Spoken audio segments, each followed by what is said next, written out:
Guten Tag, meine Damen und Herren. Herzlich Hello, willkommen. ladies and gentlemen. A warm welcome to today's event. Preserve the existing mission for the new European Bauhaus. My name is Thomas Welter, and I'm CEO of the BDA, the Association of German Architects. And it is my pleasure to welcome you here at the DAZ at the German Center for Architecture. Hello, my name is Niklas von Peter. I'm now here in Berlin on behalf of the EU Commission, and I am communicating and accompanying the whole process of the new European Bauhaus.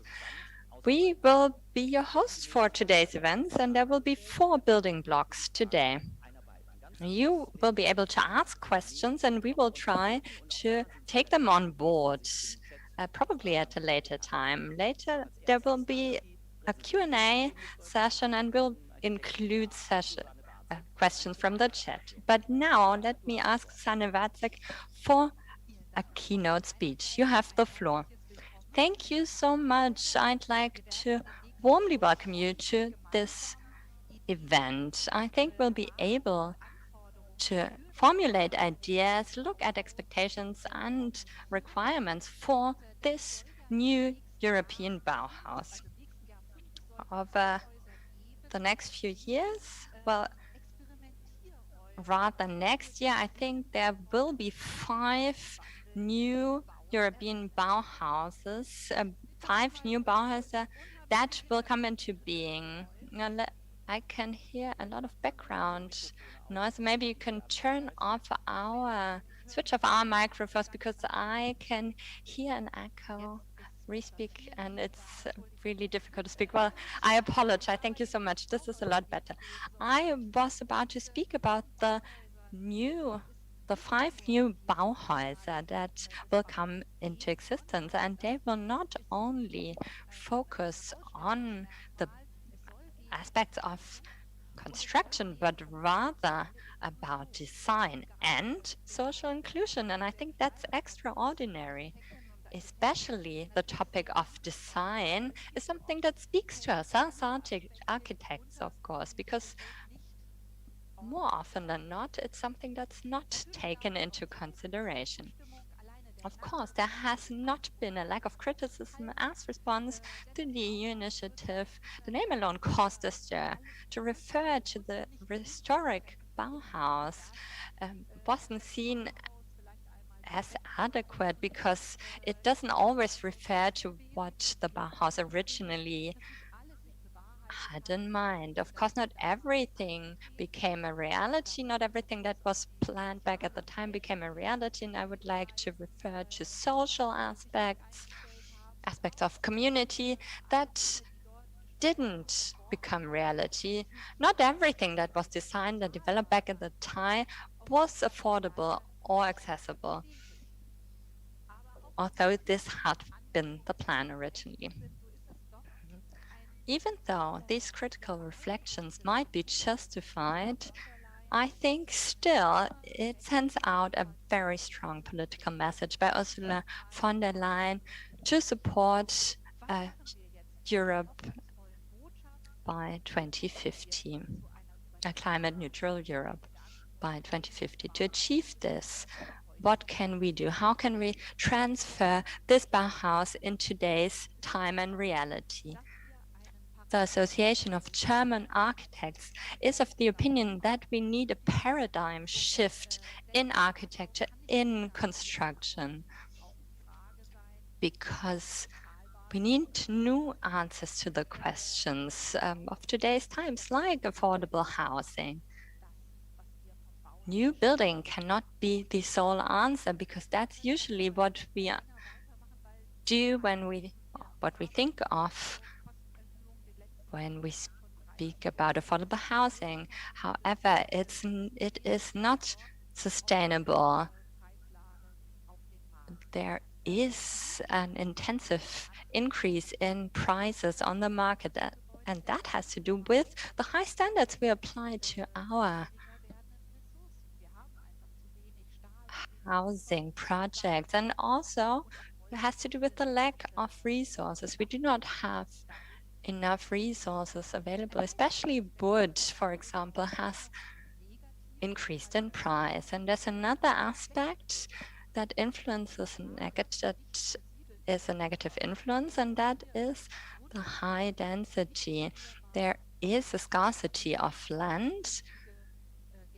We should be careful when handling the resource land in this context.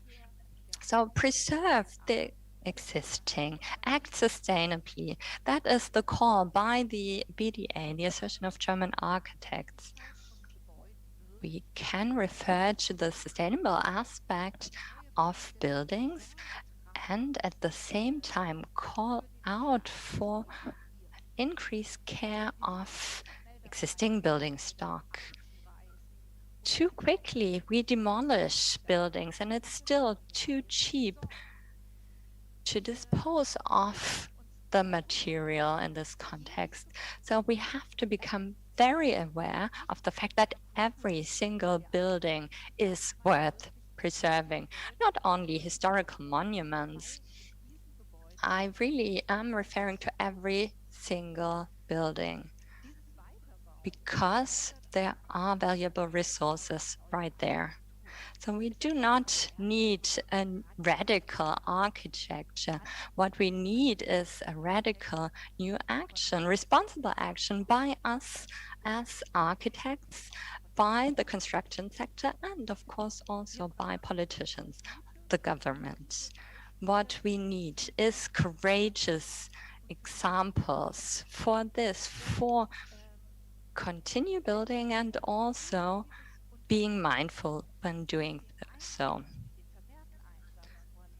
If we increase our conception of reusable, renewable resources and add to that a new approach of design, a new perspective, then this will represent, or this could represent, this new European Bauhaus. So I support the idea that one of the 5 Bauhauses will look at this topic specifically, building stock. It could become a place for exchange on this topic, a place to enter into dialogue and discussion on this topic, but also highlight this topic even more because it doesn't receive the attention it could have. Most people outside of cities are unaware of the great potential of building stock. So it could be a lighthouse project. I am delighted that we'll hear about very highly innovative projects from all over Europe today. We have excellent guests today at this event, at this symposium, and I am also delighted that these examples show that reduction doesn't mean to go without relinquishment, but can be a win, an asset for everyone. And with these closing remarks, I'd like to give the floor back to Dr. Welter. Enjoy the afternoon. Thank you so much, Ms. Matzek, for these opening remarks.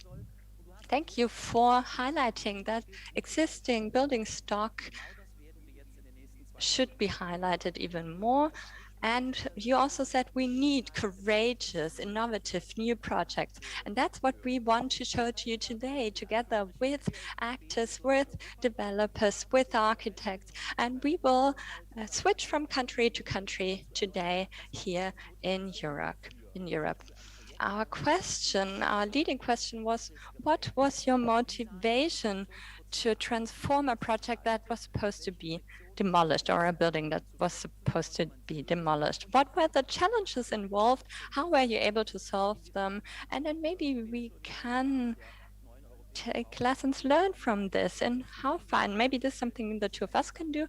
Maybe this could be a topic for the new European Bauhaus, and we also found everyone involved needs to make his or her contribution.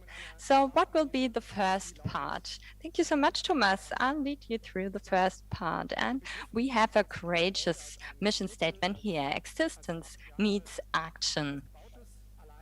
It's not only a mere building or resources or buildings there, but rather something that stems from interaction. It opens up a integrated, interwoven network of actions with many different things involved, possibilities for action, possibilities for different actors. And what is the role of these actors? What is the role of the government in this context? And I will now turn over to Tabea Michaelis. She is here on behalf of the Denkstadt in Basel, Switzerland.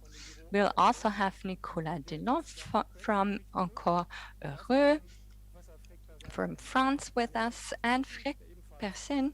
He's an architect from Brussels, and he'll be joining us online. Bonjour, Nicolas Delon, and goedemiddag, Frédéric Persin. Maybe, Michaela, you could start, you can kick off this first session. Well, thank you so much for your introduction.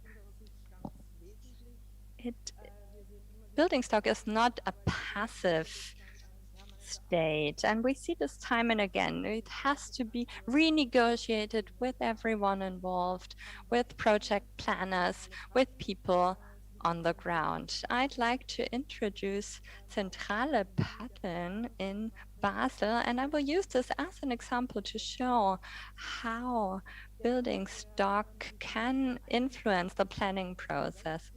So in 2016, the Logis Swiss AG got involved. It's a cooperative, non-profit developer, and they took care of this land with 16,000 square meters. So they were able to take the very first steps to preserve the existing, to preserve the building stock, and then further, and then turn it into cooperative housing project. And we've seen this over the past years. This has become a very positively connotated project. So in 2016, the Logis Swiss AG bought the land and the building. And what happened in between the launch of the competition, office in Basel won this competition, and they made sure that the buildings could stay put and that there could be supplement buildings to that. You can see the plan here, 16,000 square meters. Then let's turn to the next slide. What do we have here? What can we see? Well, these are the apartments that were later on constructed, 450 apartments, and you can see the crossover between the two typologies. So what happened next? Well, we were speaking about what to do with the remaining buildings. How could they be used? How could people get ready to move into their new homes? So we were looking at a limited amount of usage, limited time for using this area.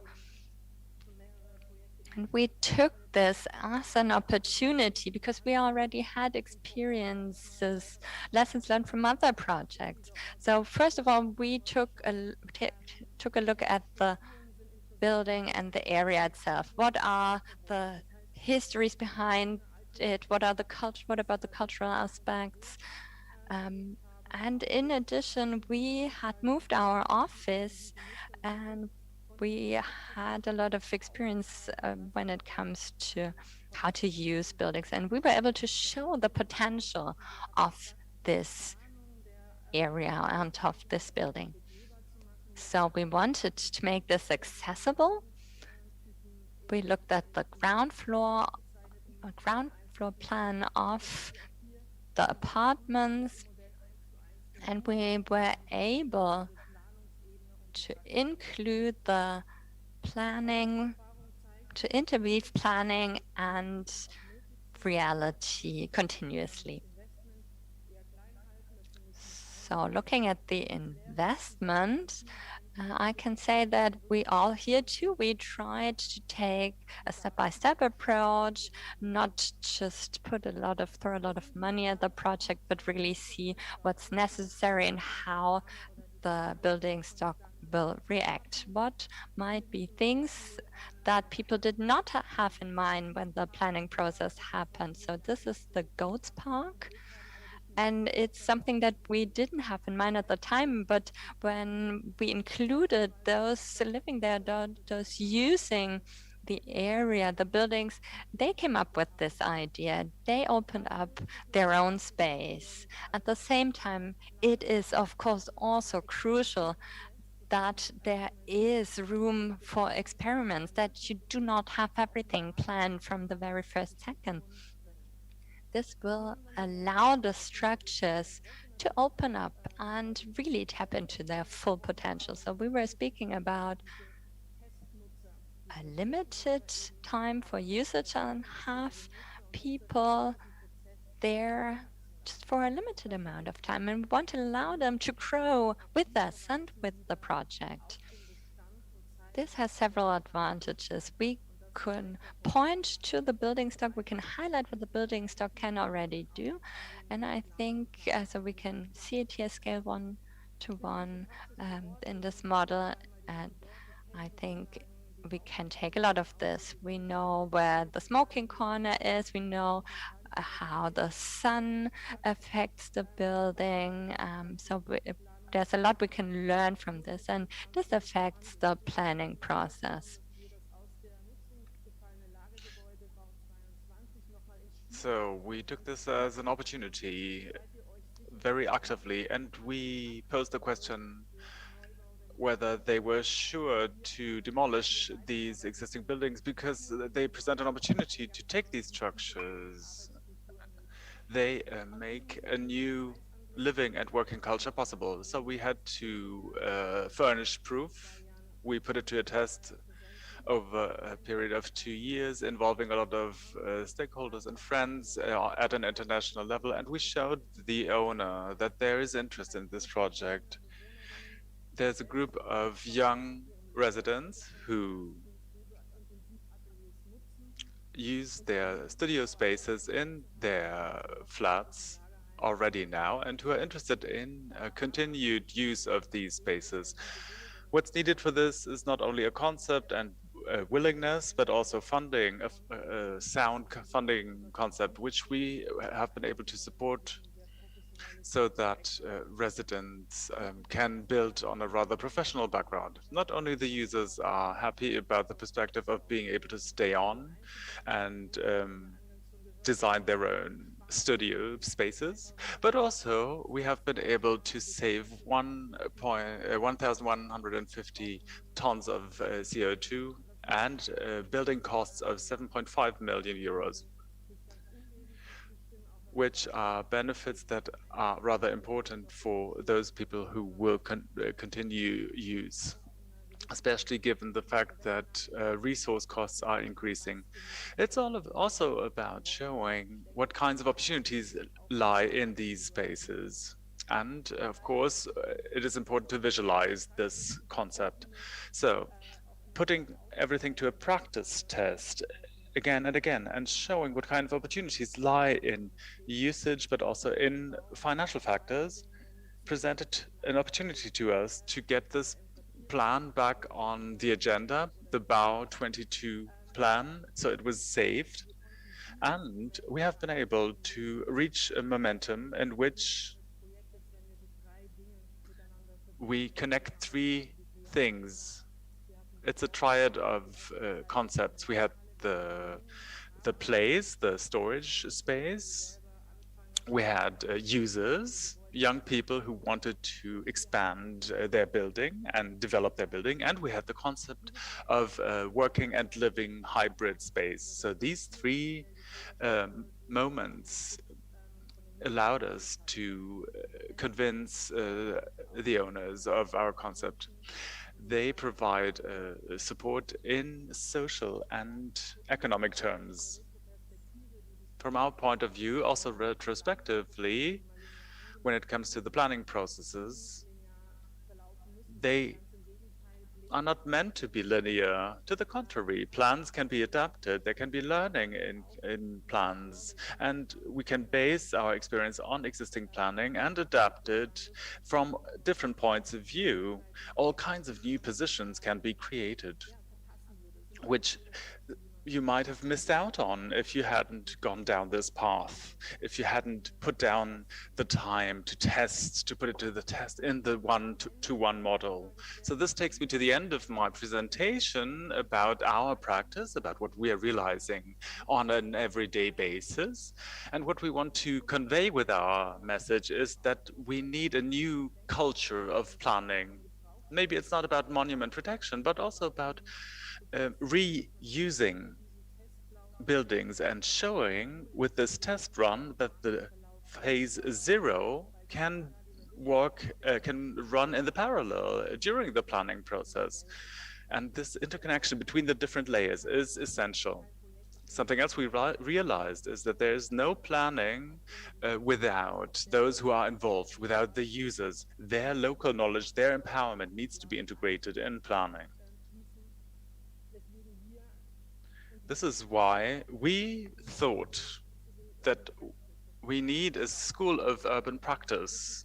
We need different layers. We need a transfer of knowledge between different realms of practice in order to make available space for working and living possible both in the city and in the rural space. So this takes me to the end of my presentation. Thank you.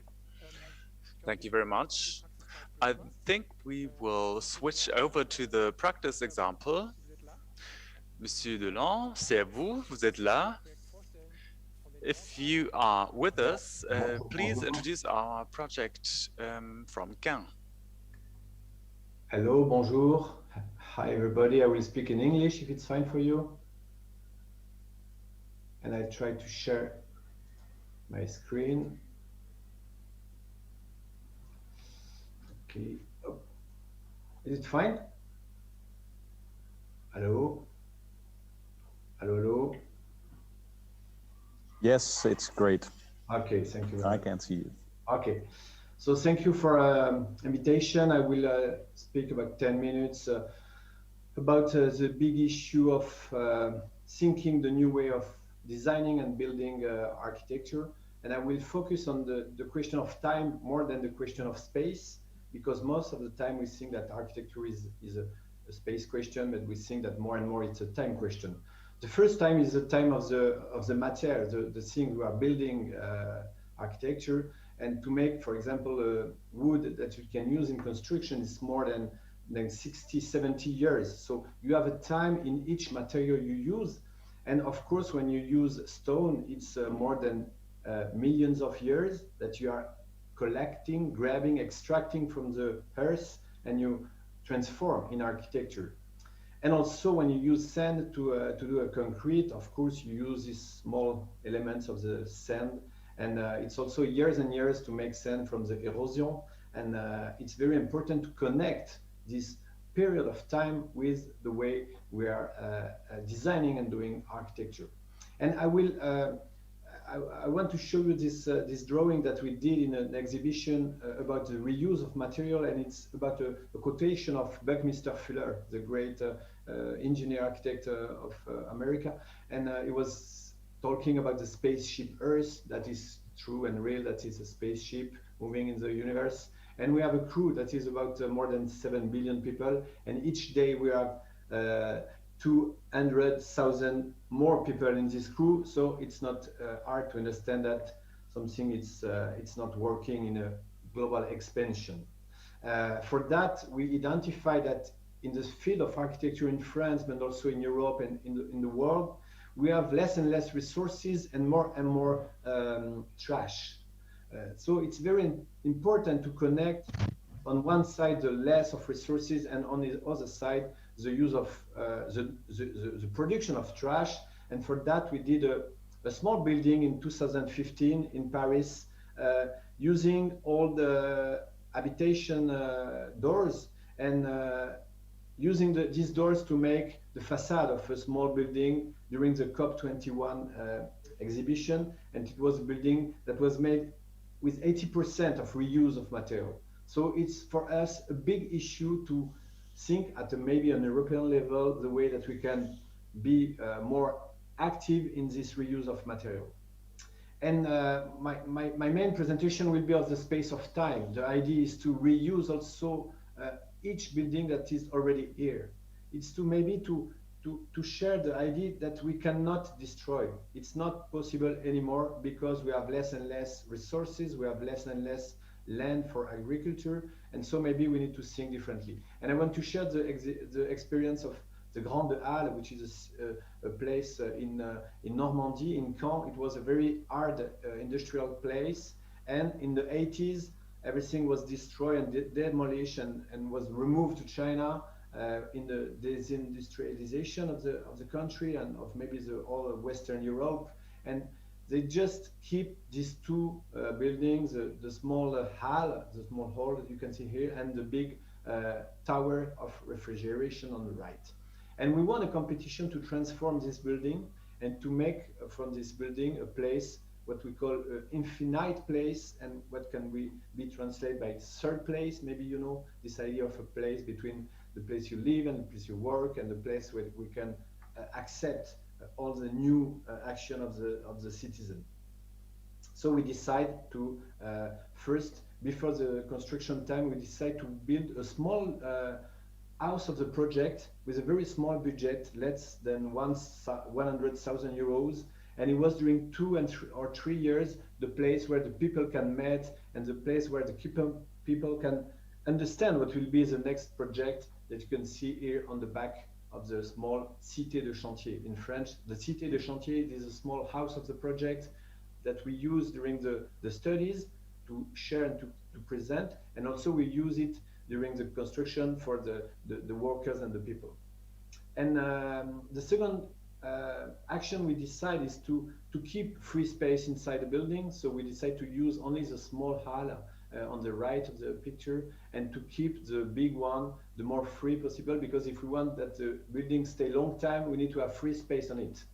And so we design a small vertical circulation in wood that we just put inside the concrete structure, and that was at the end the way that we keep the building as it was, and we just add the horizontal and vertical circulation between the small hall and the bigger one. So you can see here the project finished, and you can see this big space that can be used for lots of things, and maybe things that we cannot even imagine now what they will be in the decades coming. So it's also a new way to think architecture. It's to design something which is pretty much open and not closed, and it's also a new way to design this space. And saying that is not saying that we are just on the aesthetic of the reuse. For us, a good reuse of material is something that you cannot see. It's something that have to give you the comfort place, the nice light, and so on. And for example, we find also doors to make the toilets doors, and it was also the idea to start on the local site a new process of reusing material, of collecting materials, and of also finding new companies that can be able to put the materials in our public building. I didn't precise, it's a public building, so we have all the regulation of the safety and so on. And you can see here the existing building on concrete and the wood part that we just had. Because the time is very close, I want to finish with research we did for the French pavilion in 2018, sorry, for the French pavilion in Venice, for la Biennale. And we decided to make an exhibition about the infinite place, and we show 10 of these places that can give architects point of thinking.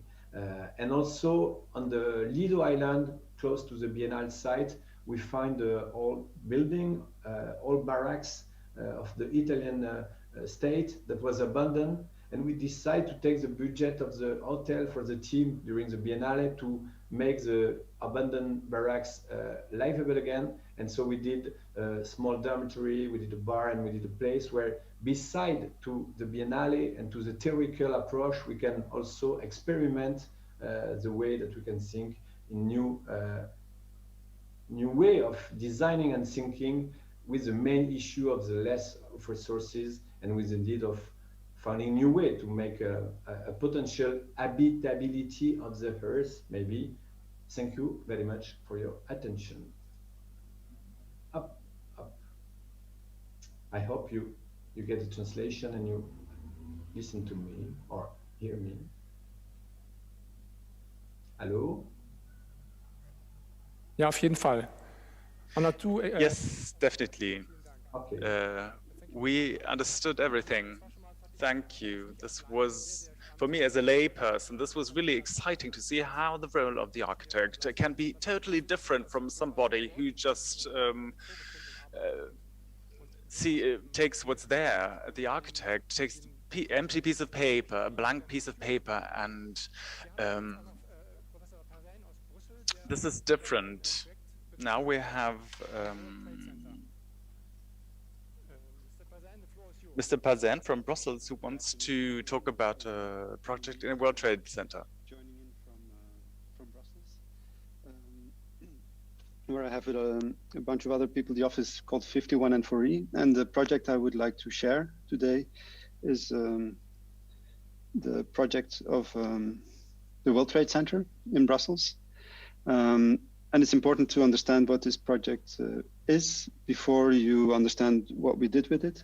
So it's built in the early 70s as a financial hub, let's say, a building which is quite monofunctional, imagined as office spaces, also imagined as part of a bigger system with a public domain raised, a system that was never built. And today, this is an image of the project 3 years ago, a remnant of a system that never came to be, and which was also about to be demolished, or at least was at the end of a lease of life, and despised a bit for what it is. No one really found it very attractive. And the experiment we did was to somehow test whether a building which is so unique in its monofunctionality, if it could house very different functions, and if you could imagine diversity within a place which is more imagined for uniformity. And the way this kicked off was by setting up a 2-week workshop with the university, bringing students on site, but also doing public lectures, and also having a discussion salon, bringing real estate developers together with people from university together with civil society. And so these 2 weeks were very inspiring, very motivating, and it ended up in a test of a larger scale. So a test to inhabit the World Trade Center, at least the top part of it, for a year and 9 months, with a bigger and more diverse set of actors, including school, event space, co-working space, also our own offices. So we moved there.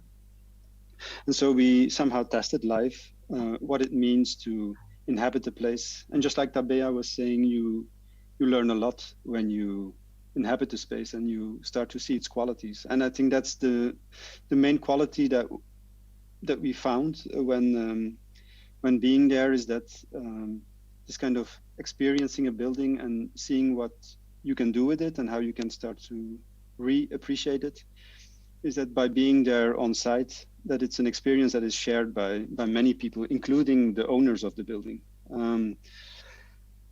Of course, this year and a half had something marvelous. You were in a situation that, as a practice, or as a lot of the social and cultural actors that were involved, they do not often find them on top floors of main buildings.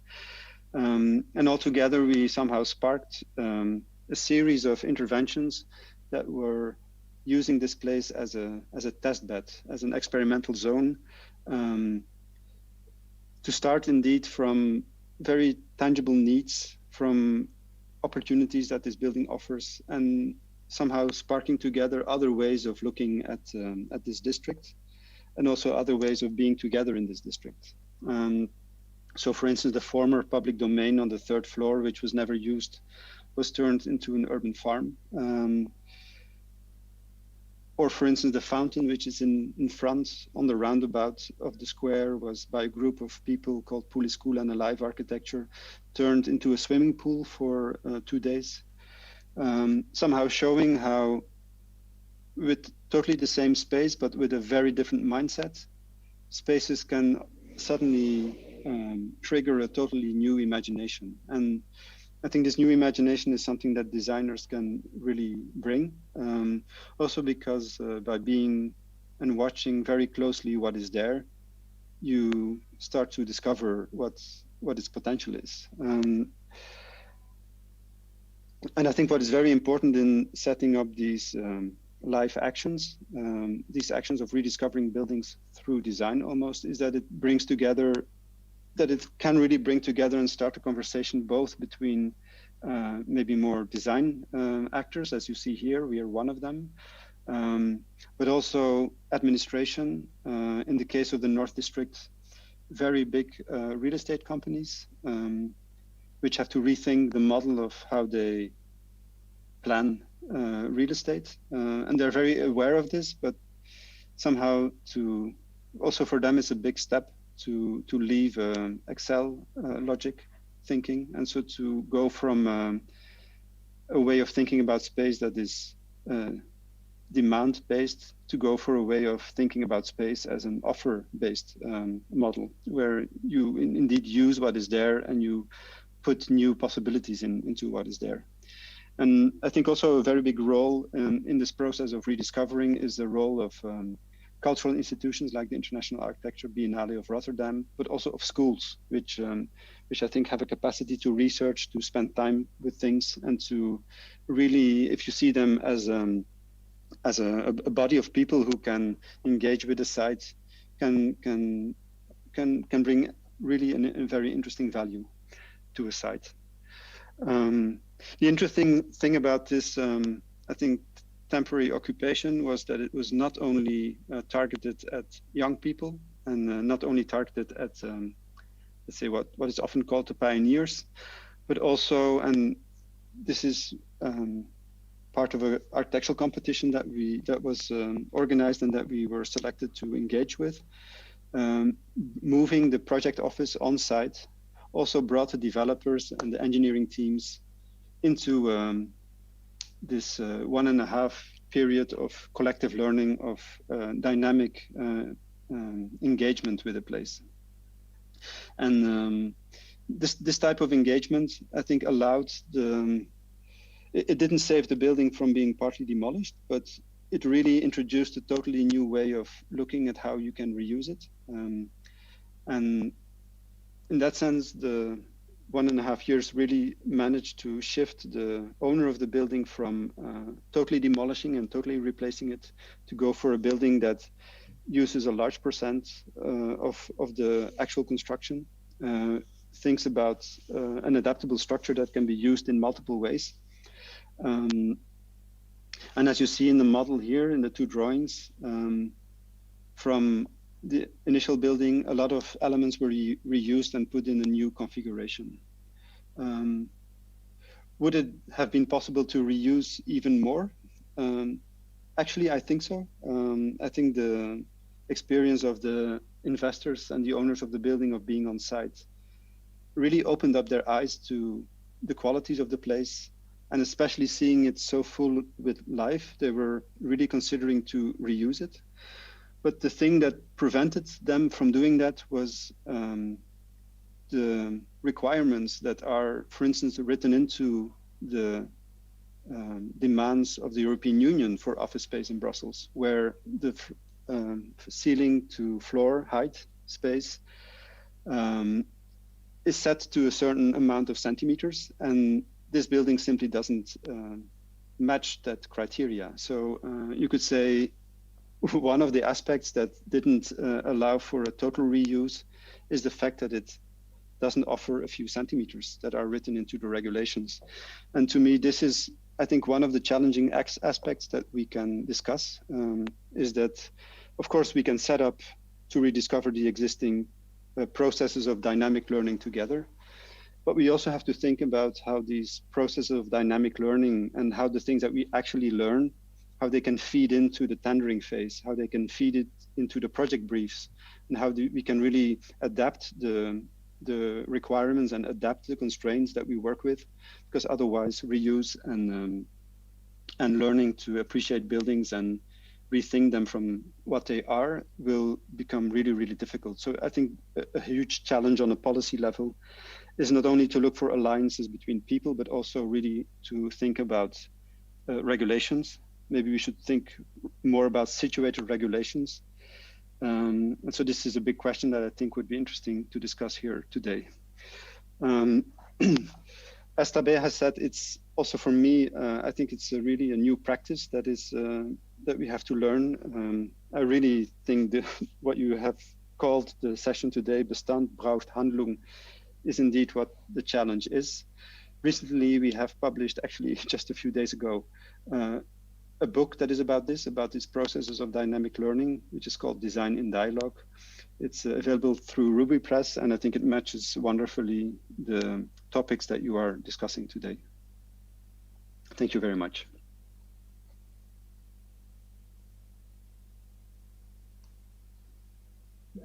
Mr. President. Ja, was mich an diesen drei kurzen Vorträgen... What's most striking for me when it comes to these three talks, I already said I'm a layman. I find it striking that the architectural profession seems to be shifting entirely. So you need to know the materials, you need to know their energy efficiency, and you need to know in how far they are reusable or recyclable. So that's quite interesting when it comes to the materials, but also when it comes to the processes, I'd say there's been a shift. So you cannot just go there and build a new building. You're an actor, you become part of the action as an architect. So I'd be interested to know, and this question goes to Tabea, what would you like to see when it comes to the formation of architects in the future?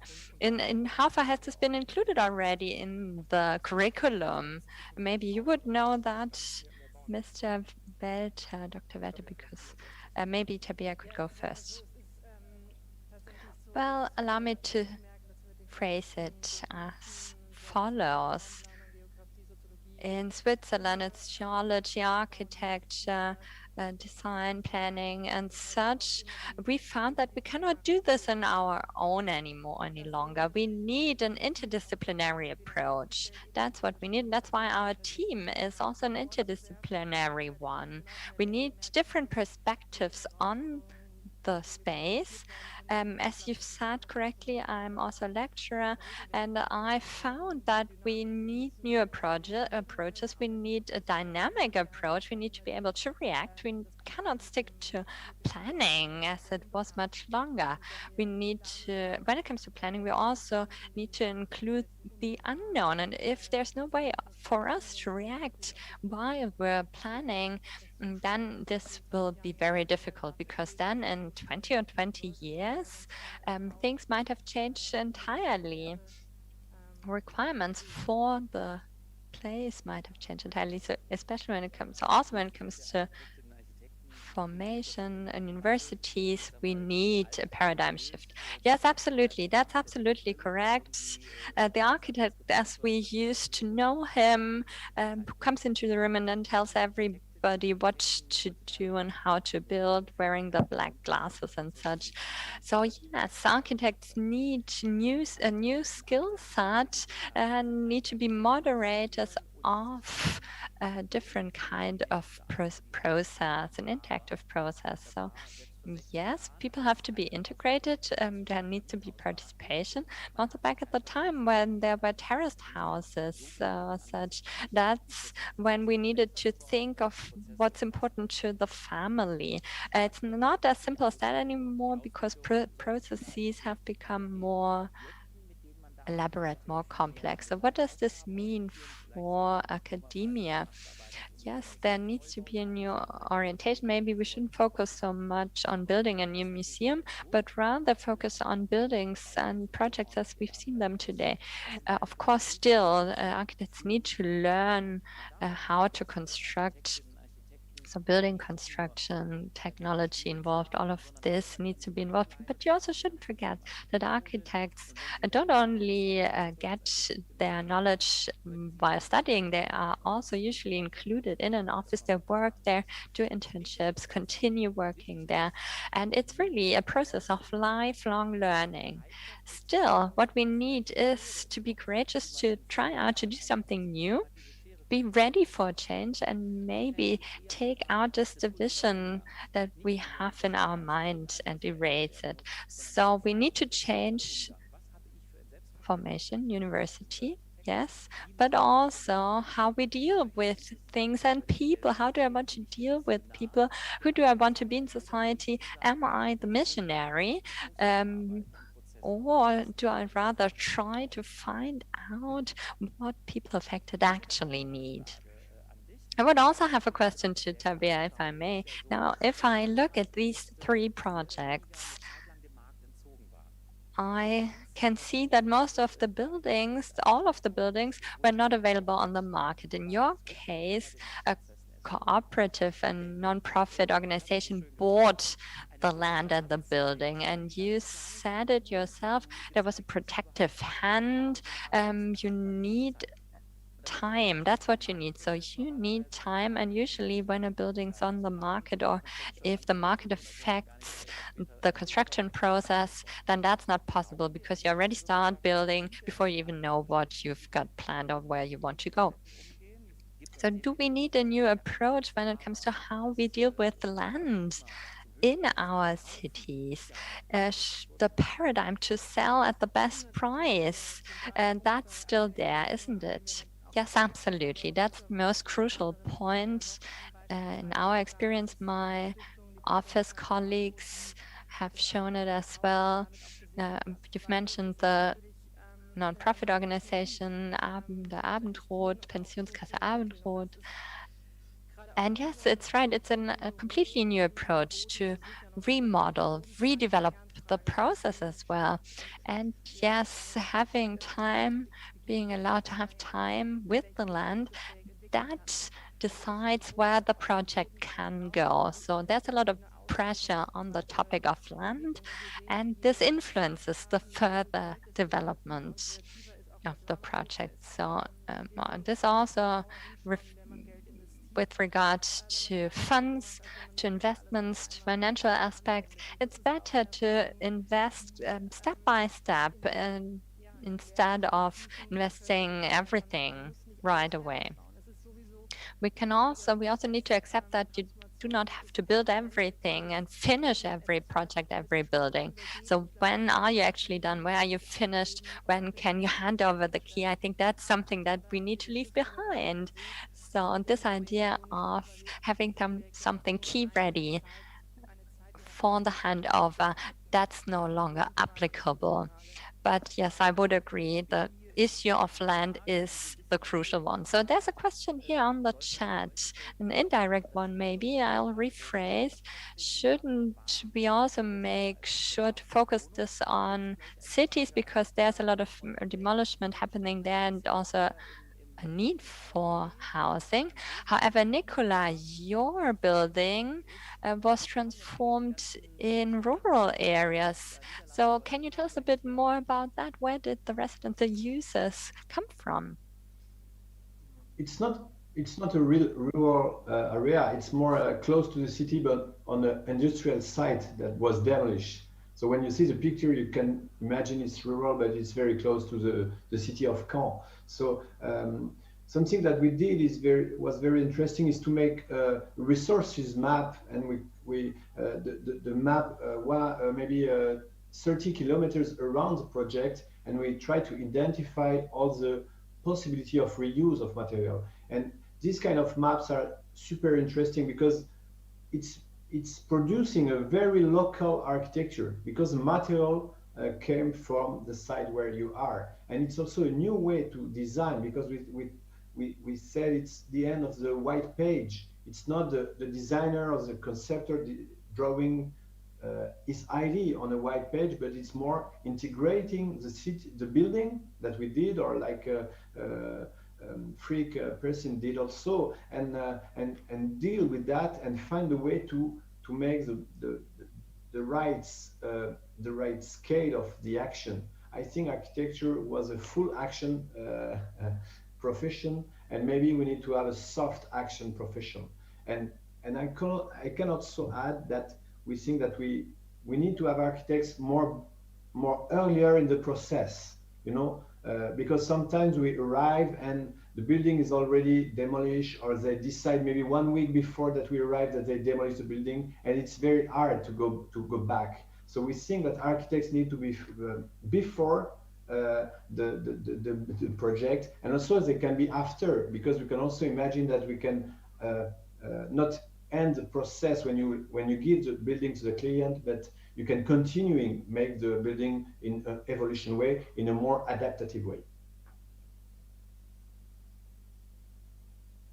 Ja, bedeutet. But what does this mean in concrete terms? Shouldn't architects become project managers? Maybe not, but maybe they should open their eyes. They should try and find partners, identify partners, and then approach them, be more proactive, and tell the partners, well, we have a great idea here. Yes, I think we'll see this happening a lot more in the future. There will not that many competitions maybe anymore that will be launched, but rather people looking for areas, for buildings, having our eyes wide open, seeing buildings, seeing land that can be reused, that's free for remodeling, for conversion. And we've seen this in the past. There are enough people there ready to pay for affordable housing and space for working. So yes, that's a business aspect that young planners should take on board. Thank you so much for being here. Greetings to Basel, greetings to Paris and to Brussels. Now let us turn to the next session. I'm not sure what the weather is like where you are here in the center. It's very warm. You wish for air conditioning. Ventilation rather. So what does this mean actually? There's more insulation. Our buildings are getting more and more complex. Solar energy on the roof. Is this the right way to go? Because then technology fails. Photovoltaic stop working after a couple of years. So if you look at all the technology involved, you might be afraid that everything will still be working after 5 or 10 years. So more and more architects say, well, let's simply convert. Let's have simple conversion. How we can do this, how we can convert buildings simply. That's what we will learn from Eike Rosberg-Klinge. You are an architect here. I'm glad to have you on board. You have the floor. Well, thank you so much for having me. I'm really delighted to be part of this discourse because I think it's a crucial question that will be decided here in Europe. And yes, the discourse is already on the street. Now let me see if I can have my slides. They should be here any minute. The slides already available on air.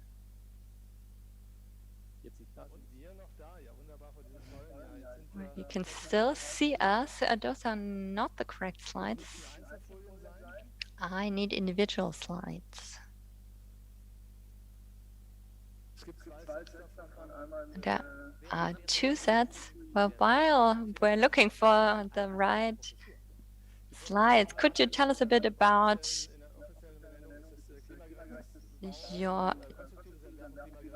lecture, but Natural Building Lab, that's the name of our laboratory at the university. It's something we built together with our students, and it's something we do in nature.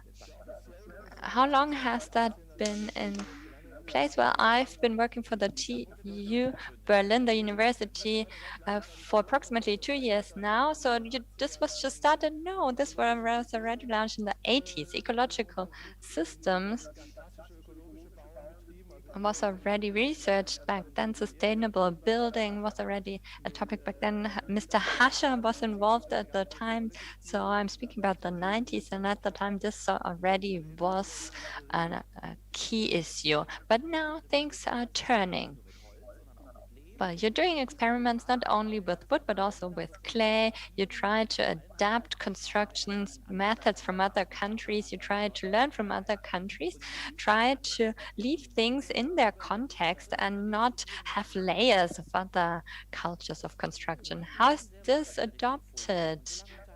I think they're still looking for the slides. They have to do it. I'm not sure if I can help. But you really can't. We'll just keep on talking here. Well, that's usually the problem of those responsible that also want to be involved. But it's really important not always to get involved too early, but also learn from the context. My question was referring to the students. Are they ready to do it? Do they not dream of building a museum or an apartment building, high rise or something? Well, the students want to travel to other countries. It's also a trend. They want to learn from other countries and have exotic projects. That's something we don't like to do too much. Like to limit. We want to have the projects here in Berlin and really experience the social dimension of the projects here. And it's something that can be done here. So it's an intercultural experience we can make right here if we leave our social bubble.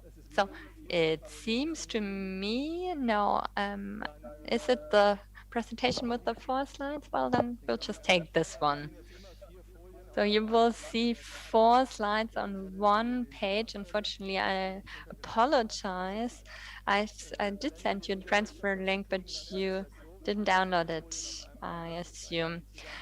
Well, this is the summary actually we'll be looking at now. So simply convert a new European Bauhaus. What could it look like? Now we're looking here at the green slide. Building is responsible for a large proportion of the problem. And it's something we see here in Berlin every day. We still believe in the fossil-fueled consumption era. We think it's better to have people in glass houses than make technology available so they are comfortable in winter, warm in winter, and cool in the summer. So we've known this for a long while, but still we're handling this in the wrong context. This is a slide that I've been carrying with me for many, many years, and I like to show it every time again. What is a post-fuel society? What can it be like? We need to adapt to the resources we have available before reaching our planet's limits. Vega said it in his book, 2000 watt society,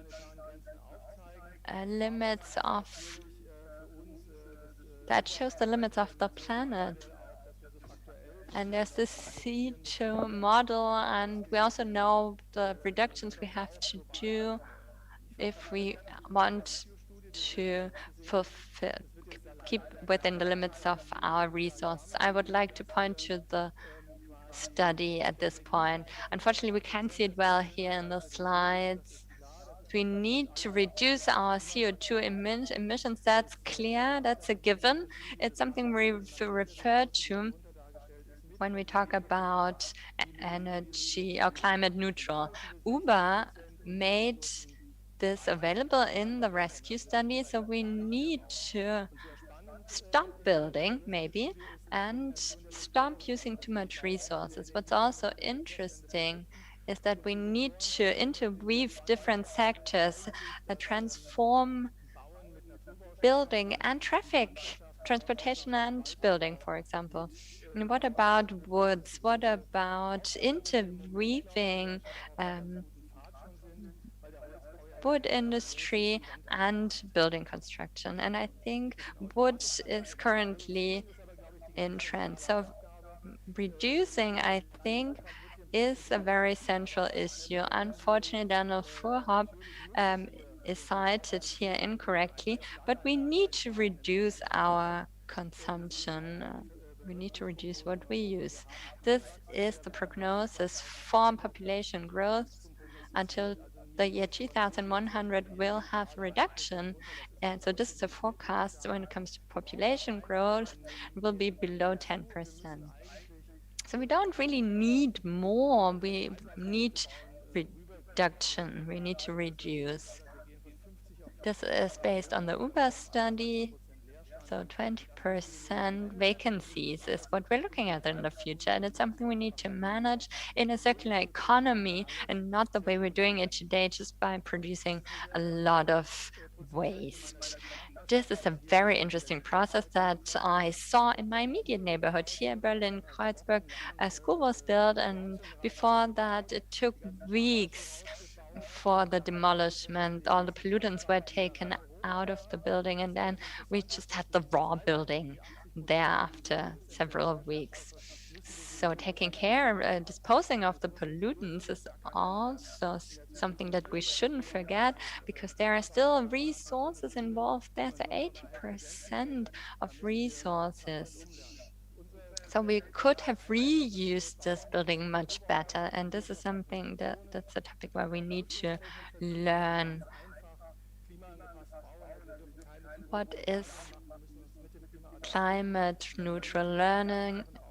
Building, what does it mean to build with natural material? We can see it here in this ideal model. We only have a small layer, small sheet of concrete on the bottom.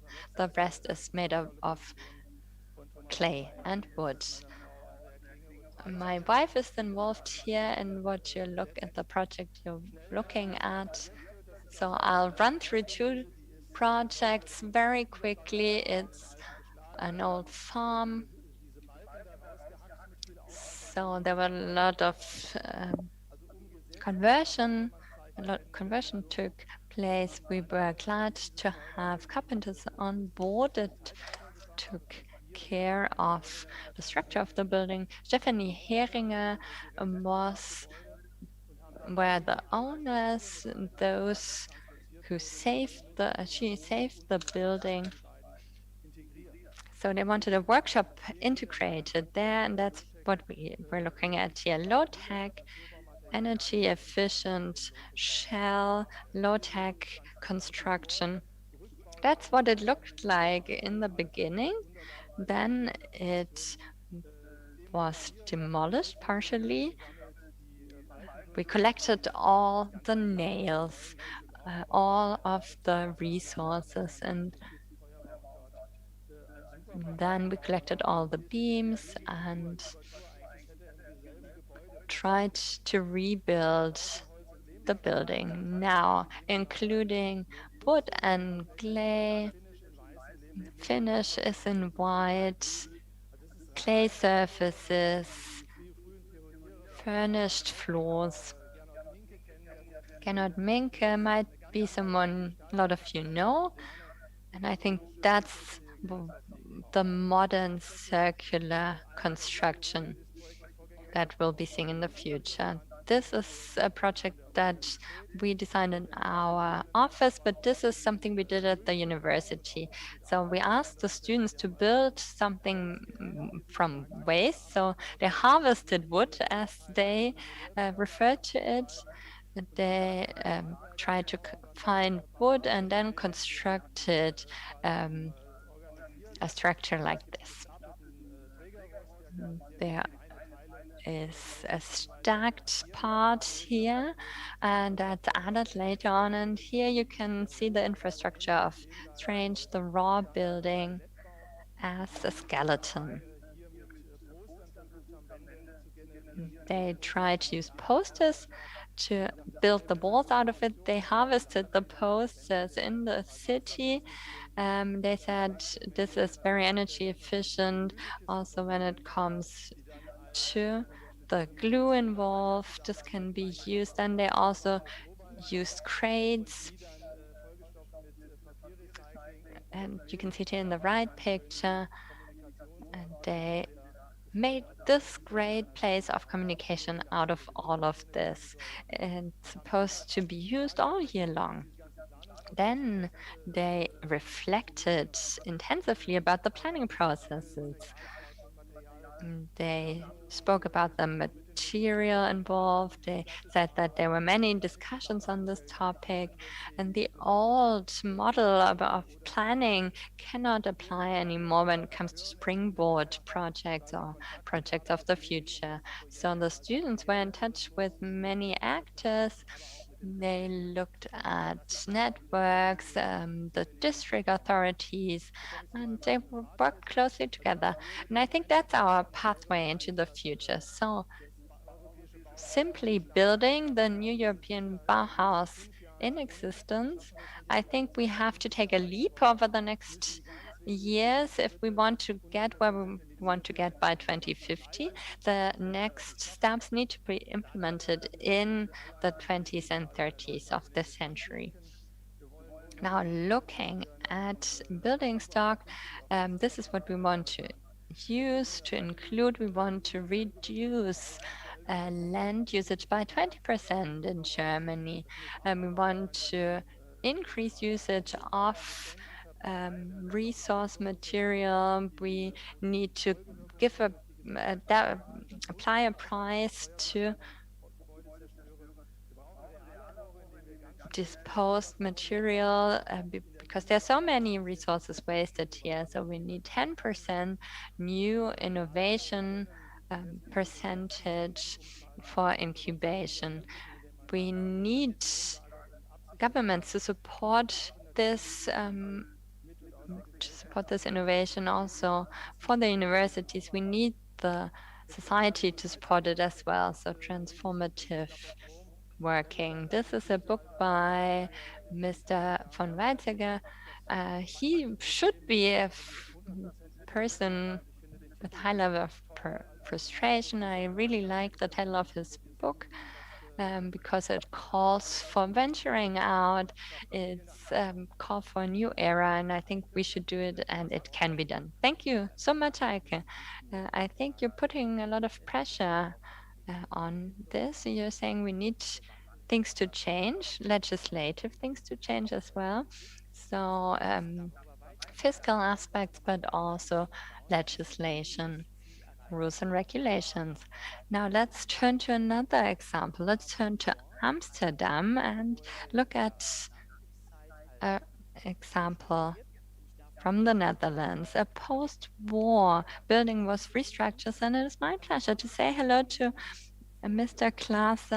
Can you hear me? The floor is yours. I'm sorry to say that I will do it in English. Can you hear me?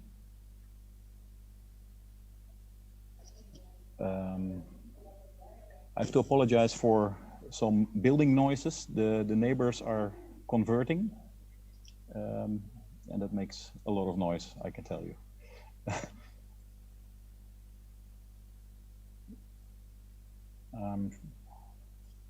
Sharing the screen. Do you see? I don't see anything.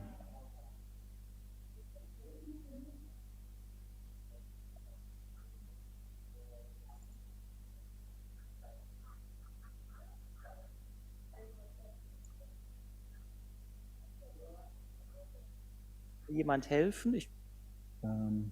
Can someone help? We can hear you. I can see you, but I can't see your slides. Okay, there's no slides yet. I'm trying to click share screen, but it doesn't show anything.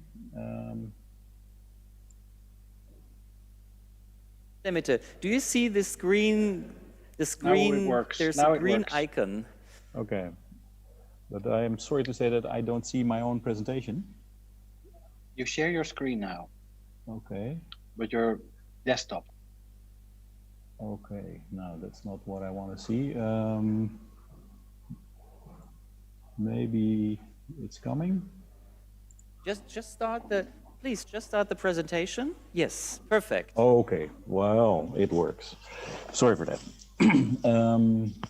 Yeah, this is about the miraculous rescue of what is considered a modernist monster, and it's a project by NL Architects and XVW Architecture, and it's initiated and developed by Consortium de Flat. In our mind, this building is a brutal beauty, but in the mind of many, many others, it was actually a monster. 500 apartments, 400-meter long building, 10 plus 1 floors, and 1,001 stories, of which I will try to tell some today. For us, it was a sleeping beauty, part of the so-called Bijlmermeer plan, a radical CM-based plan, maybe 40 years after the initial thoughts, and implementation of space, air, and light. As you see on my cursor, this is the neighborhood that we're talking about. It's an extension of Amsterdam, almost the same size as the historic center. And it was, strangely enough, almost single-handedly designed by Siegfried Nassut, the urban planner of the government department. It had wonderful apartments that were superiorly oriented towards the sun and to a wonderful green park that is enveloped by honeycomb structures. And it had a quite brilliant structure of roads that were elevated so that the cars would never cross pedestrians. Very radical division of modalities, you could say. And it was super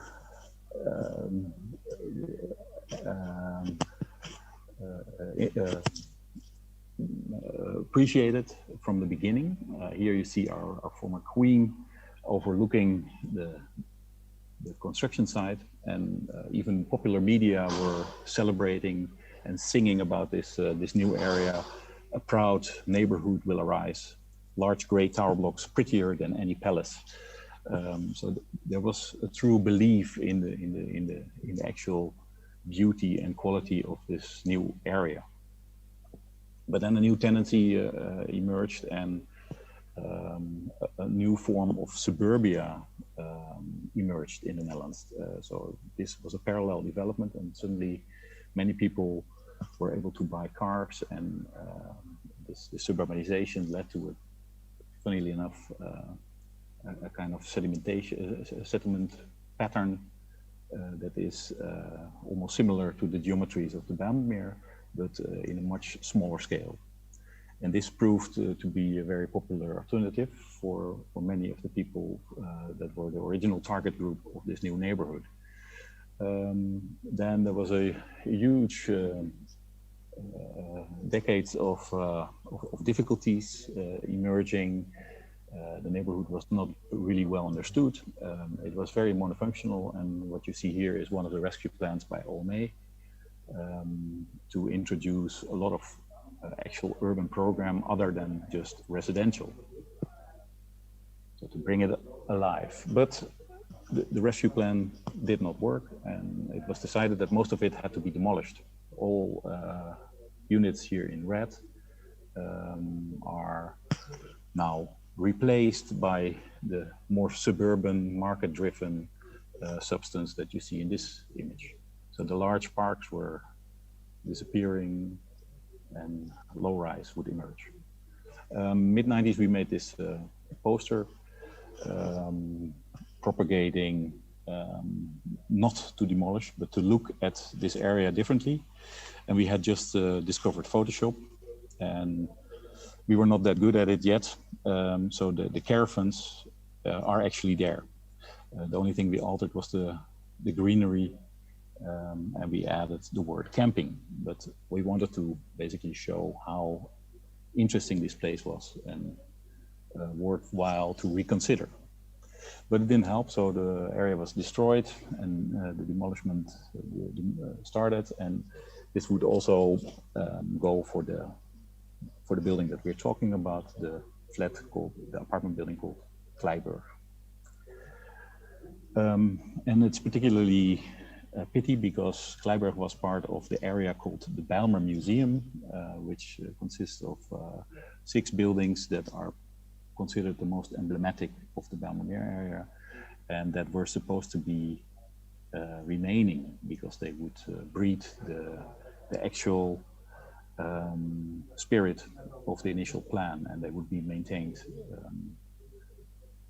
This is how the area looks from above, thought hard by the group called the Bijlmer Believers that thought this area should be rescued. Another reason why it's a pity to demolish Kleiburg is that although they all look the same in principle, they are not. So there's more than 3 types, and actually the one designed by Ottenhoff is the most elegant, and you can see that here in this amazing section of the Laubengang. Superior quality of concrete that allowed an incredible slenderness, and as you can see here, tapers upward, and this gives a kind of wonderful sense of space on the gallery that is very subtle in this brutal monster. And then the crisis happened, and that was the break for this building, you could say, because the idea was to replace it with market-driven low-rise, but for that you require mortgages, so people should be able to buy these houses on the basis of banking, and that was no longer possible after the Lehman Brothers fell. So the housing corporation was really desperate. What can we do with this building? A renovation would cost 70 million. They could not afford it. So they offered it for €1 for any good business idea to rescue this. And Martijn Blom and Consortium De Flat came up with a rather brilliant concept that would reduce the initial cost by half. And that would basically say that it would be a do-it-yourself apartment building in which only the main infrastructure would be renovated, and the residents, the future residents, would be able to buy the units and design them according to their own wishes. And here you see that in action, the future residents renovating their units, deciding whether they take floor heating or not, or radiators. So a really radical concept with breakthroughs here and there that would allow spatial connection between the rooms, and that led to a very interesting experiment that we just begin to map. This is the original unit, you could say an ideal flat, the perfect flat for everyone. You could say maybe the best possible flat possible. But this is how we stripped this unit and then allowed everyone to place their kitchen wherever they like, the toilets, divide the rooms according to their own desires, and suddenly all units are different. Some people even imagine to have 2 bathtubs in their room. There's of course the concrete fetishists that totally appreciate the existing. Other people find ways to modify and add rooftop extensions. The breakthroughs in the furnished condition, and some units were combined to form, in this case, a small monastery. You could say that many of the attempts earlier were working against the DNA of the building itself, trying to differentiate and sort of make the individual in a kind of very 90s manner, and emphasizing the individual, or to to introduce a form of horizontal organization that reminds us of existing cities. Our approach was to actually sublimize, and we discovered that the concrete had an immensely beautiful quality, almost like travertine, almost natural stone, you could say. And we also discovered that some of the added elements actually mutilated the building, and you could say it's very difficult to surmise beauty in an image like this. But we discovered that these elevators were not part of the original plan, and they could be demolished. So by placing them in the heart of the building, in the course, there was enough space left. We could reintroduce the incredible initial horizontal elegance to create this emblematic streets in the sky continuity. And this is how that turns out. Another issue was that the interior street that was part of this traffic system, it's an elevated conditioned street, an interior street on the first floor, would no longer be useful. So that could be converted into flats, and it introduced incredible low underpasses that are truly unpleasant, almost like mouse holes disconnecting both sides of the building. And by regrouping them into larger units and locating them to the entrances, we could create beautiful vistas and larger, more glamorous openings. Then the third issue that we repaired by focusing on this main infrastructure of this building is the storage spaces that were all located on ground level as a kind of Dutch version of the unité d'habitation. All the buildings are elevated, but then because we're very cheap in the Netherlands, we like to use the space on ground floor, in this case as storage, which creates an incredibly defensive condition. But by stacking those storage spaces next to the elevator cores, we could free up the ground floor space for either dwellings or collective facilities you can see here in this section. And then ground floor suddenly is inhabited, creating a surprising new interface that is very appealing. I would like to leave it at this. Thank you for your attention.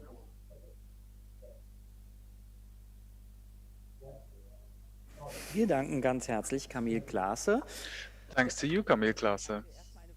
Eike, one question for you. This is a beautiful project, isn't it? I thought it was quite impressive that they recognized the beauty of the project. Many projects threatened by demolition are not perceived as being aesthetically pleasing by many people. Big city structures from the past, for example, how do we manage to integrate people into aesthetic discussions so that they discover the potential? And can aesthetic perception change due to a new culture of remodeling?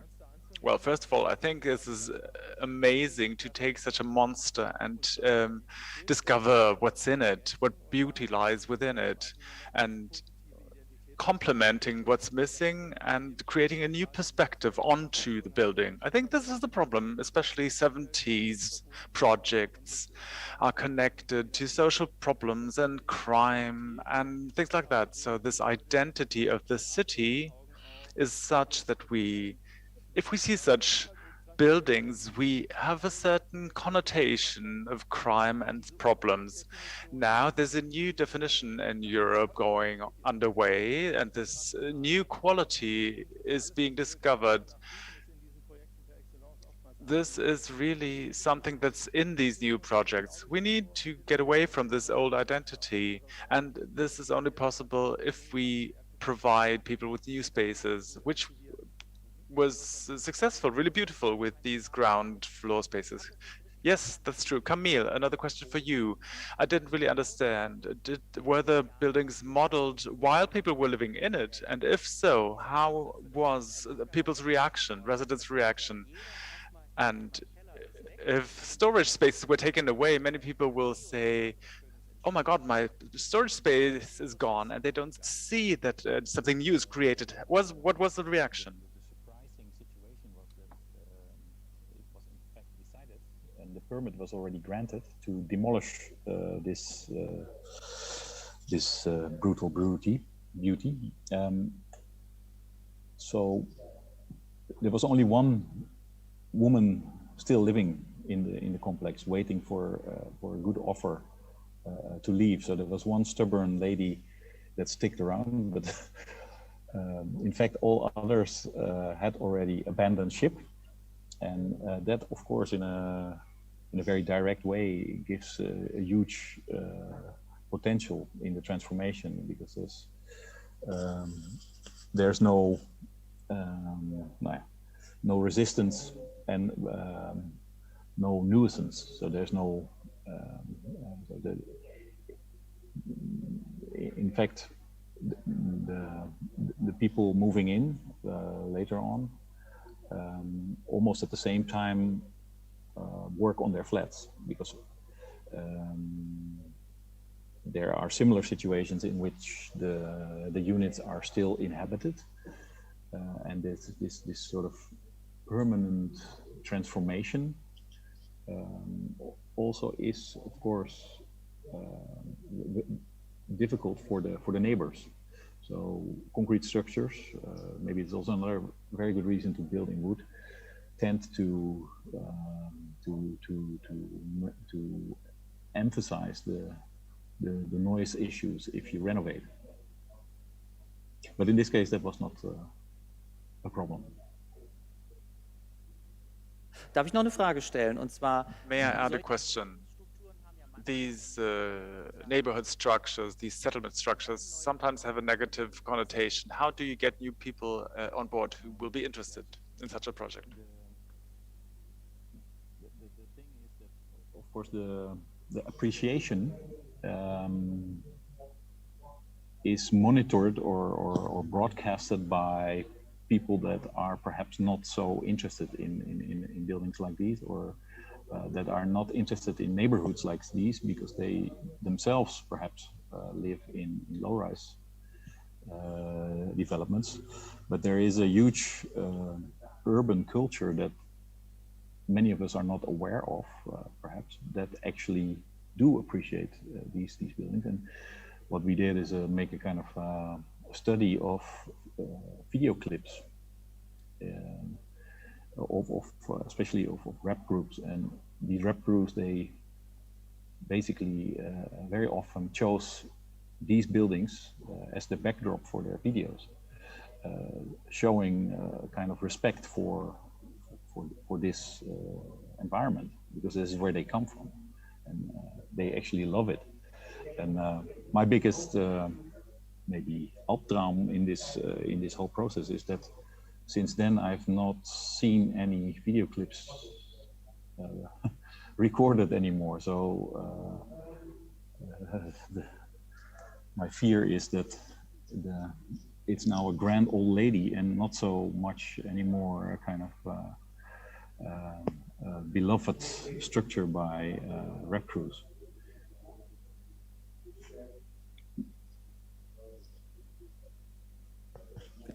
Eine Frage, die mir auch als One question on behalf of the European Commission as a part of a different sector, and I think it's important, Eike, maybe you could answer.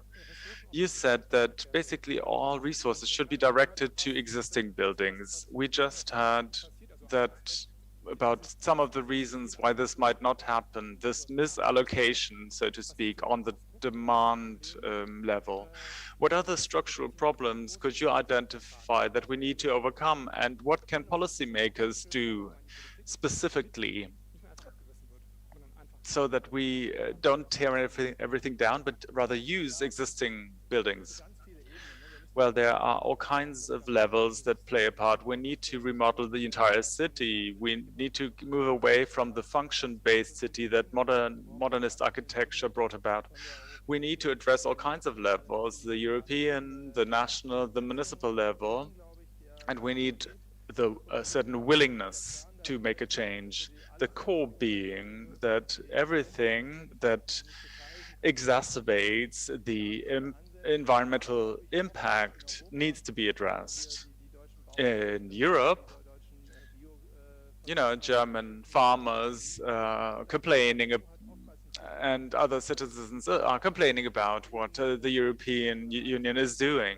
But policymakers in the European Union are often not really in touch with the people on the ground. They make different priorities. So my hope is that the European Green Deal can make a change at this level, and that we move beyond the small political scale. We need guardrails, large-scale guardrails, and then we need to boil it down to the small-scale level.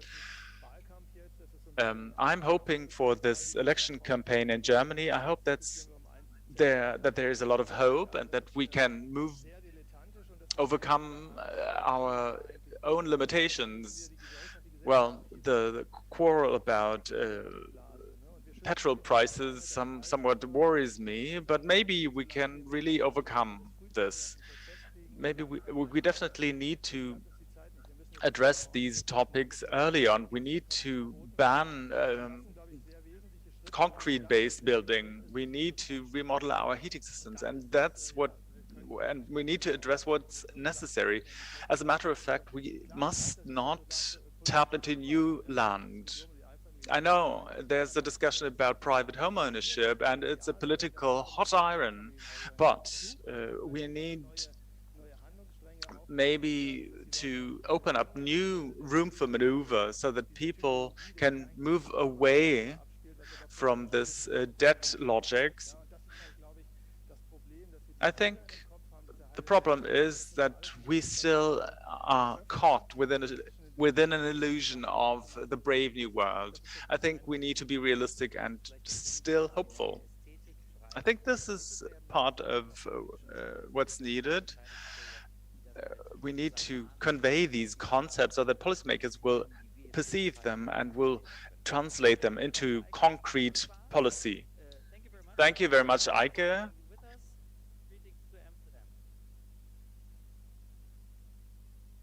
Thank you, Camille, and greetings to Amsterdam. Well, usually there would be a coffee break, which we don't have in the times of online conferences, but let's talk about donuts and beignets. Donuts need to be filled. This is what we're going to talk about now. Maybe not everybody is familiar with beignets. This is a Berliner donut, which is filled. Not every donut is filled. So we're talking about donuts without holes, so to speak, with fillings. We're talking about a phenomenon which we have been familiar with from the United States, from Baltimore or Detroit. We want to go to rural regions and talk about small towns, because this is the focus of one of our guests, Roland Gruber, and both of our guests who we invited, whose names I still have to find on my flashcard.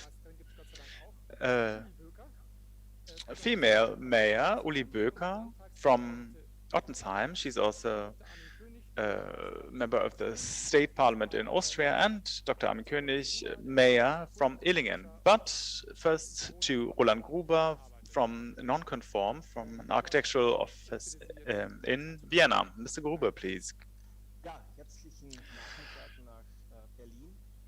Good afternoon to Berlin. I will share my screen, and I hope that Armin and Uli, my co-speakers, have gone online and switched on their cameras already. We will try to talk about this topic. It's about the theory and the strategy. And then there will be two accounts from two municipalities in Germany and Austria. We are trying to answer the question of how we get the jam back into the donut. We used to have mixed uses in towns. Eike already got into it. We went to the town center in order to do our shopping and to go to work and so on. And the connecting link was the road. Then these functions were separated, which we can see everywhere now. This is what it looks like if we move away from the town center. Even if we have very modern architecture and modern building culture, if it's in the wrong place, it's not really an option for us. It's almost nostalgic to look at this sign. The supermarket is in town, im Ort, and not outside. But it's also about specialized retail. It's about private homes which have broadened in space. These are phenomena that we are encountering all over Europe. At the same time, this horizontal development along roads, we have vacancy in town centers. We have holes all over the place. Everybody knows these small town and middle-sized town centers where a lot of existing buildings are vacant, no longer being used. Post offices are moving away. This telephone is nostalgic. The post office have amazing retail and real estates all over the place, but they are no longer being used.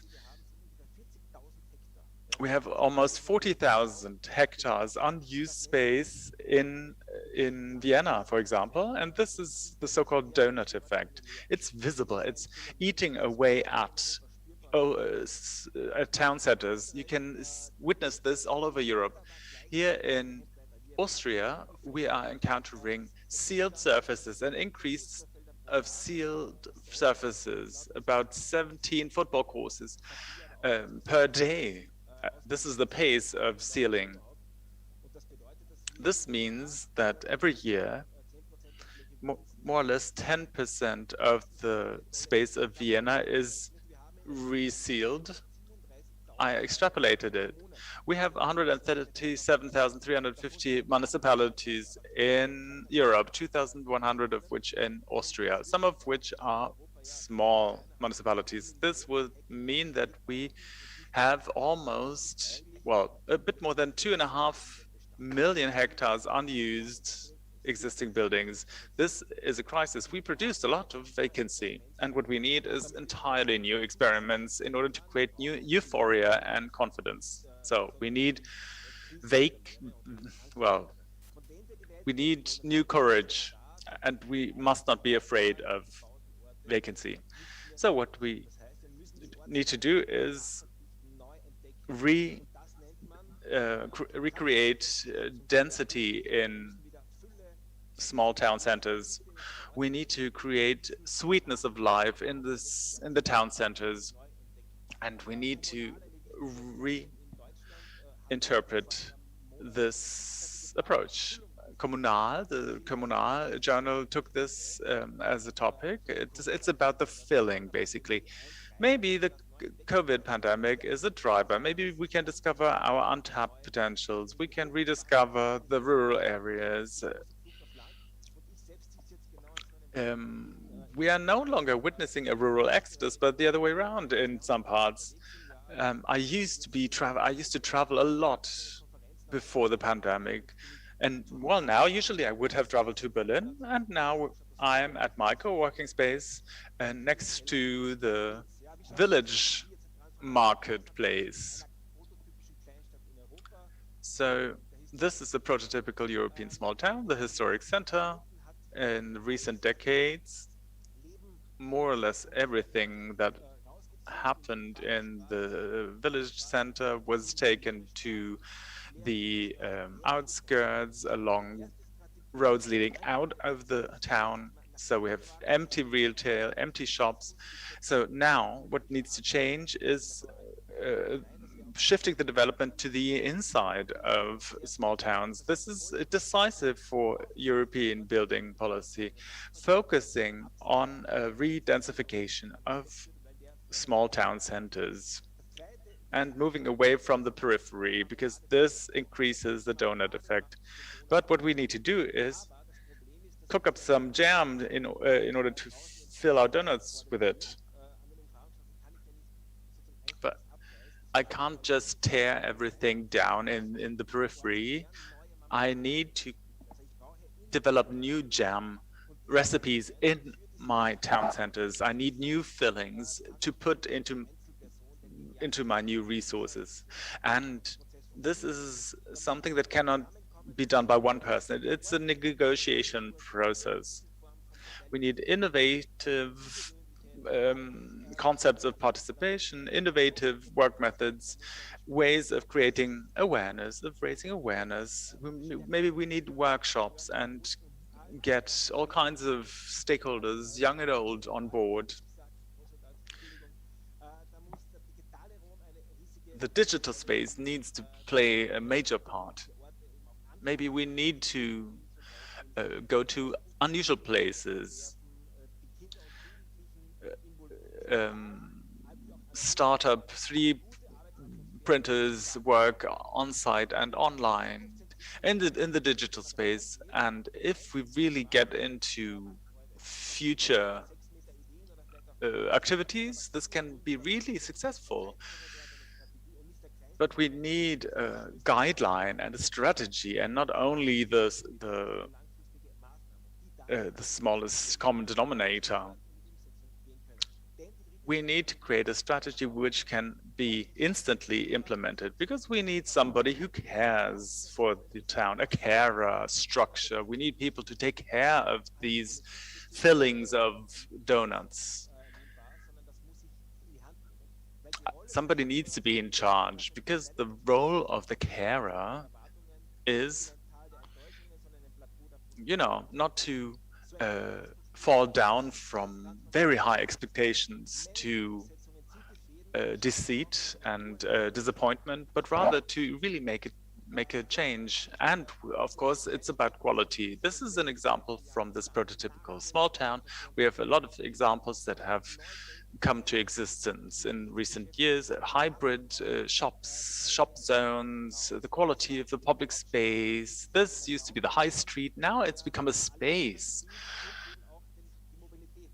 And, you know, it integrates mobility in its concepts, because mobility is a major and integral part of all kinds of transformation processes that can be put into practice in a few years' time. This way, such places, such villages and small towns can come back to life. So now let me hand over to my colleague Armin König from Illingen. Yes, thanks, Roland. Hello, from Illingen, from the Saar region. We have 16,500 inhabitants. We are a small town. We are enthusiastic about Europe, close to France, but don't have a lot of financial funds, which is why we need to be creative and innovative in order to make a change. This is an old brewery, which until 100 years ago was still in production. Then they closed shop. There was tobacco and all kinds of other stuff produced there, until sausage producer set up shop in this space, creating jobs and consumption, until investors came in and closed down this location in Illingen and took it elsewhere. So we had 18,000 square meters of rubble and scrape, and everything was in the middle of our town. So all kinds of planners, concrete-focused planners wanted to take charge of our town center, but we didn't want to do that. We wanted urban development. So this is why we decided to call out Eureka and link up and do network. There was a lot of participation. It was a festival for everyone. We had civic workshops, especially for children. Also grown-ups. In the middle of winter, even if it was only about the brewery, the old brewery, everyone was really enthusiastic about it. This was a rather intense exchange, and and a lot of citizens participated. We talked and developed concepts and ideas. Obviously, the guiding principle for the future of the town center was our focus in our discussions. Arts and crafts, children, creative people were involved, and this cooperation hadn't existed before. This is the result sketch. 1,300 citizens were involved, and nobody had expected this from us. And this is the plan that we actually use. The lovely thing is that all these concepts were presented in front of a big audience. These were their concepts, their ideas. So this created a lot of momentum. Our vision for 2025 was developed and visualized by Roland and his colleagues. So shopping, doctors, market, with greenery and elevators and escalators. So there were a lot of nice headlines in the newspapers, and the most important thing was the citizens' commitment, because they felt taken seriously and they felt needed. But praise is not enough, obviously. We need to translate this into an understandable concept. We translated into a 3D model, which is still better than 3D visualization because you can actually touch it. This modeling process, Roland alluded to it, was a question of mediators, of agitators, of encouragers. You can see the steering committee here, members of the steering committee, the carers, so to speak.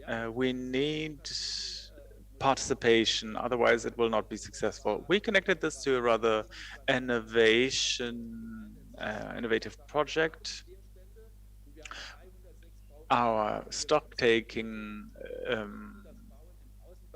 made it clear that we have vacancy and that we want to reuse it, but there was a lot of discussion about it. And even if there was a lot of negative publicity, so putting up posters, I'm next, or I will be demolished next, this can also create momentum because it created a platform for engaging in a dialogue and explaining to people why it's important to tear down some buildings. All kinds of groups were involved.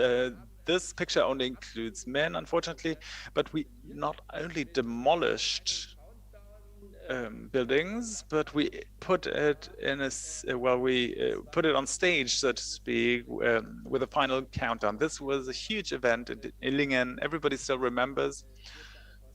Now something is being done, and the construction site rocks. It's undergoing implementation. It's one of the largest scale urban development projects of the Saar region, with a lot of partners being involved. It's rather complicated, but it really works because we get together all the time.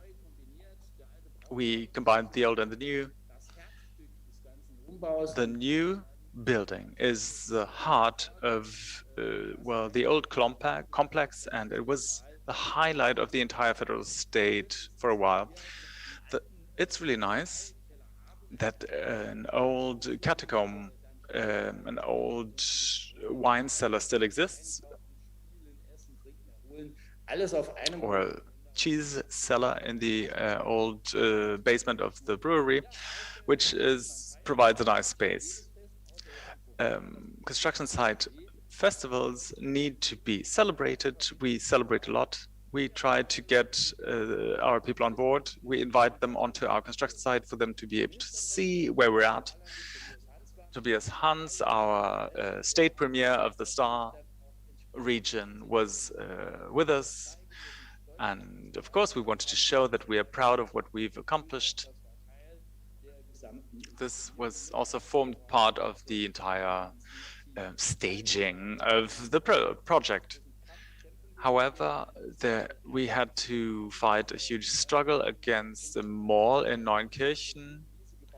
which was a Greenland project, which would have taken away all the foundations of our project. I fought for a few years, and in the end we actually won, because the State Office for Nature Conservation supported us, and they said that there needs to be purchasing power in small towns. We can't take everything to Greenland, to the Greenland.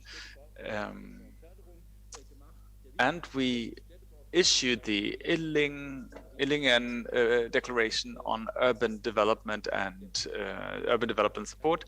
This is supposed to create courage. Thank you very much, Armin. This was on point. Now over to Uli Böcker. Wonderful afternoon to all of you. So we're moving from the small municipality of Illingen to an even smaller place, to Ottensheim in Austria, close to Linz, on the shores of the Danube, where we like to take a swim in between, actually. So there's a lot of vacancy in the city center as well. And this was a reason for me and some of my friends to get involved in municipal policy. This is a picture of this great vacancy that I'll get back to later on. What's the structure of Ottensheim? Well, the core, the city center, is placed here, as you can see, and there are three axes, three pathways towards the city. It looks like they look like a knödel, and this is a very typical kind of dumpling, maybe in the area. So we want to look at the core, at the city center, as a symbol for fulfillment, as opposed to vacancy. And that's what we were looking for. We wanted to include the citizens. There were many formats for participation. We tried to do this in public spaces, but they were just able to pass along and read while they were walking. Inspired talks on the marketplace, where we offered some beverages and then engaged in discussions and dialogues. Non-conform was the initiator, co-organizer of this very first vacancy conference. Never since I've started working in politics, we've had the issues with vacancies, and this was the very first conference in the municipalities' halls. One thing became very clear: we need a step-by-step approach. We need a structure of carers that support the projects on a long term, or at least for a certain amount of time. So we invited everyone to tap into the potential of the city center, maybe applying something old and something new. Just like you said, we wanted to inject new jam into the donut, living and working at the same place, not separating the functions, not separating, but bringing together small gardens, gardening, allowing for cohabitation, of co-living, of the young and the old, bringing generations together, framing them in the city center, and that will allow for exchange, and that's the foundation of society. So I thought it was very important not to walk on already known path, but try out something new. This was an art project. Here we see pipelines that were converted into small sleeping rooms. When it comes to the topic of housing, I can say we need too much space at this point. How can we change this? And then when it comes to supporting culture and creative people, I must say this is really at the core of every society, and it is a way of supporting controversial uncontroversial approach to society. Now, all of these were the reasons that we ventured back into the city center. We didn't want to do this with political parties. So I ran, so there was architectural competition. And there was the slogan, politics has to be open and transparent. So we converted this ugly duckling into this wonderful white swan in the city center. On the ground floor, we have, a hall, a municipality hall that can be opened up entirely, completely to the street. So an open politics, and there was an award given to this project. So as I said, this is also framing the traditional and the new. So it's a very old building, supplementary building that was added later on. It shows, it represents transparency, openness with citizens, and those on the municipality council, they can look at those who they're doing it for. Now, next topic, mobility. On to the next topic of mobility. So you see, I'm just shedding a quick light on different topics. I think I could spend an hour speaking on one topic individually. So here it was about old bicycles, recycling them, repairing them, and then they were set up in the city center, and they were called municipality bikes because everyone was allowed to use them. So some of us had a little sign, little signs on the bike, like priest on bicycle or something, priest at work. This is the next project, area of encounter. It was a participatory project, but it took years to get people to be committed and to become fans for this project. And what was this project? Well, it was to slow down traffic to 20 kilometers per hour. Children are invited, everyone, there's room for everyone. And we wanted to raise awareness. Now, how did we do that? How did we raise awareness for change? But we had children coloring the street before it was remodeled, converted. That's a proven approach to this. Here we're looking at the market. We have a market carer. She started out with just one stand. Now this has turned to being a highlight of the area. Now we want to have female crafts artists on board. We try to include as many people as possible. And one thing is very important, very close to my heart. When it comes to all of these projects, it's about experimenting.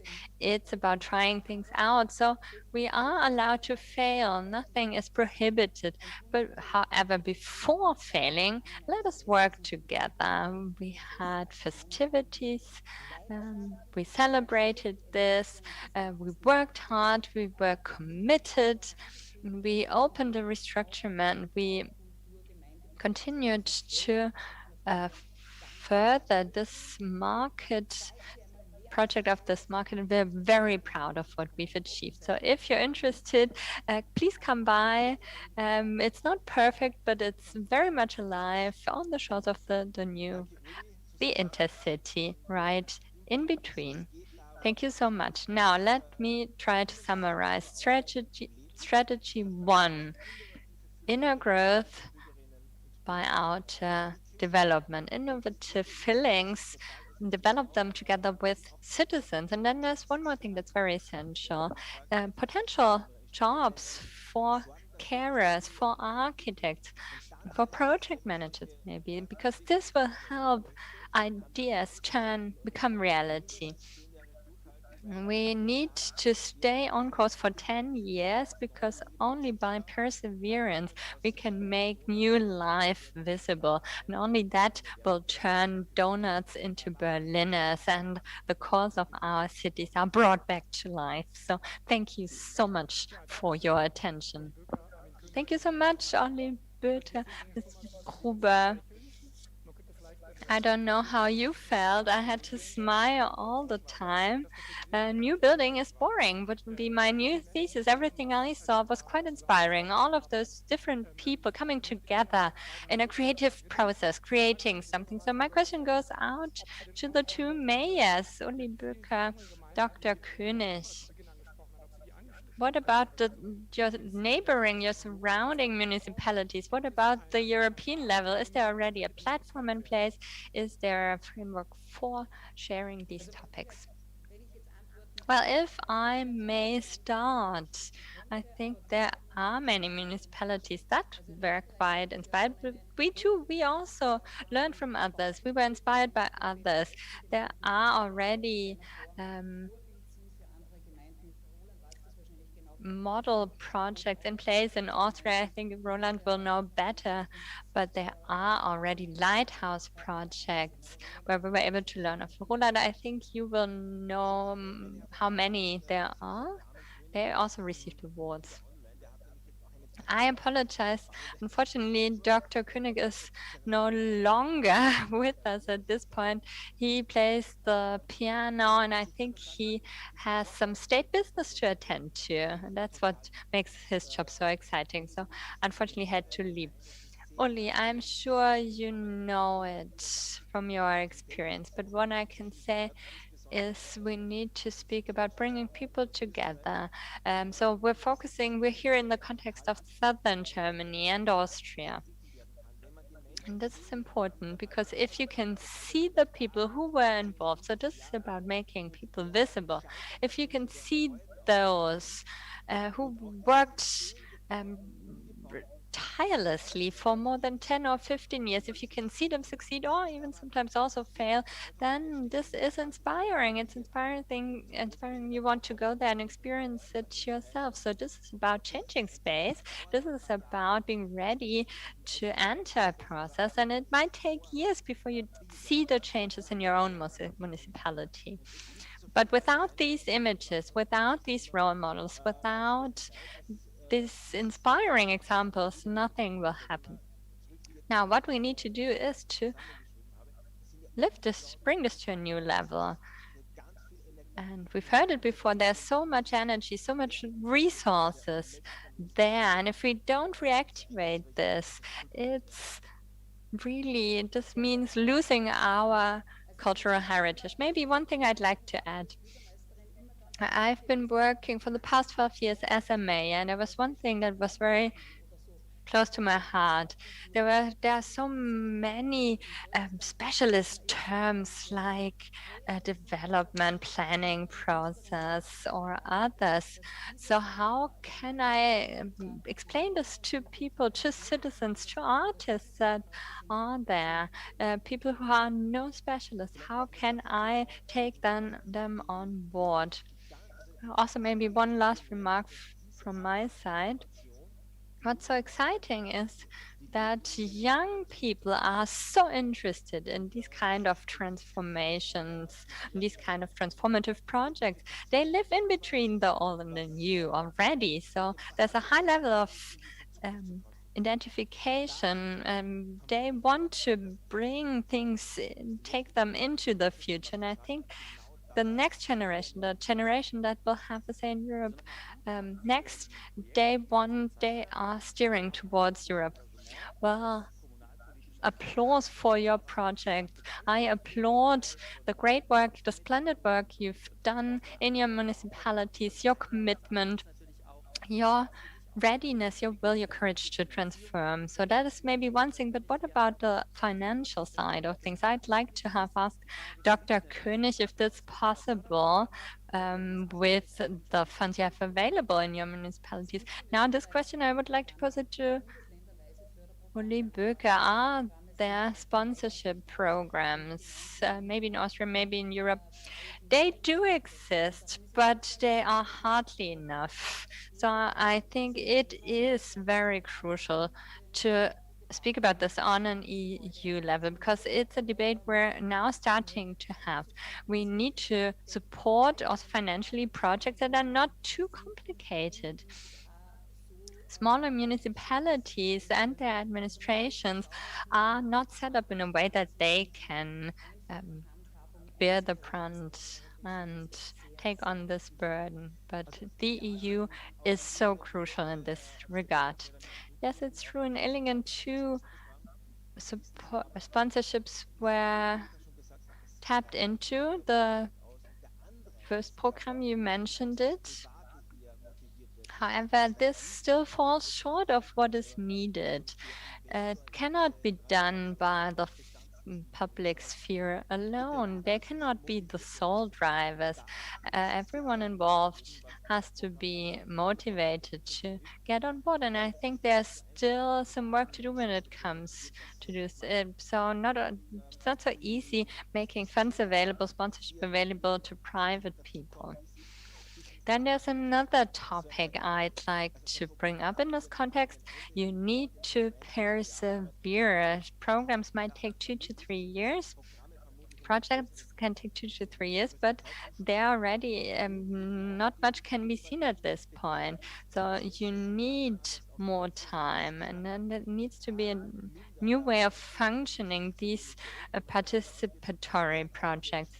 There's not enough money made available because people say, well, it's enough if people come in voluntarily. No, this is not enough. This is a lot of work. There are obstacles that need to be overcome, and I think a new European Bauhaus could come in here and act as a driver, be a stimulus, be a laboratory for experiments, and bring some magic to these kind of municipalities and regions. Maybe one last remark, if I may. It's also about one thing, and I've realized it here in the region as well as so many vacancies when it comes to the availability of the topic is such an important issue. There are legal obstacles in place because sometimes there's private ownership and so on. So how can I do what? How can I maneuver? What can I do? How can I initiate a stimulus? So my second attempt to say thank you. To summarize, yes, it's a multifunctional approach. That's what we need. We cannot only do with volunteers. We need also private people on board for added value in urban development. Thank you so much, Roland Gruber, Uli Brücker, and Armin König. Thank you three so much. We have the next panelists on board already. Jörg Heiler is an architect in Kempten in the German region Allgäu. We're now speaking about the intercity, distribution to the existing in the intercity. Jörg Heiler, you have the floor. Hello, everyone. I really hope you can hear me now. I'd like to speak about what Roland was already alluding to, the donut. What is the root cause of the donut? Well, what is out there in our industrial age?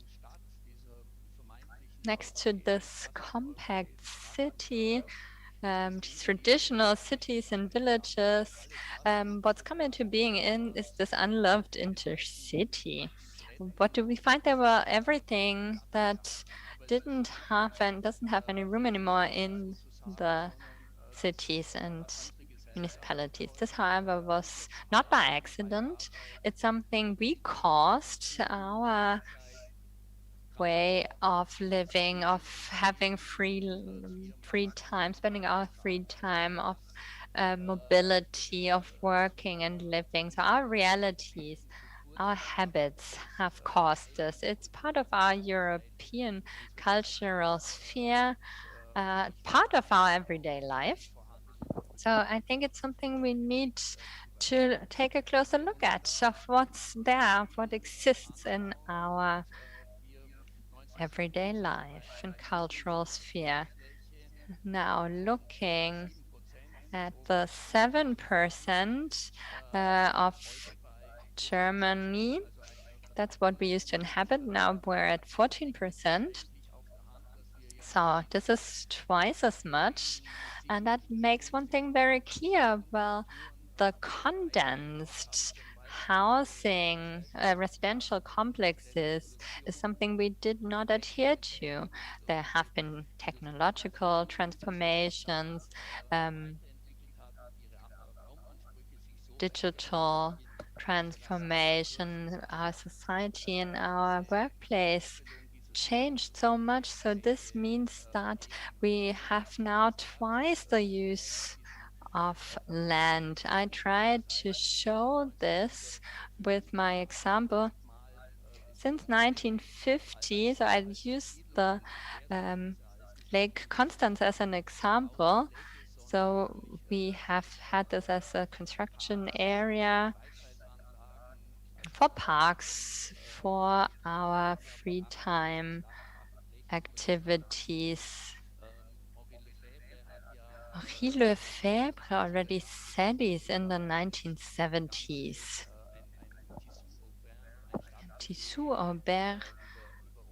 So it's a tissue pulled over our land. We have the 30-hectare goal for Germany.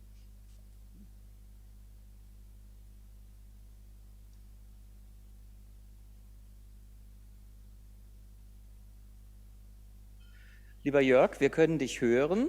Jörg, we can hear you. I'm not sure why.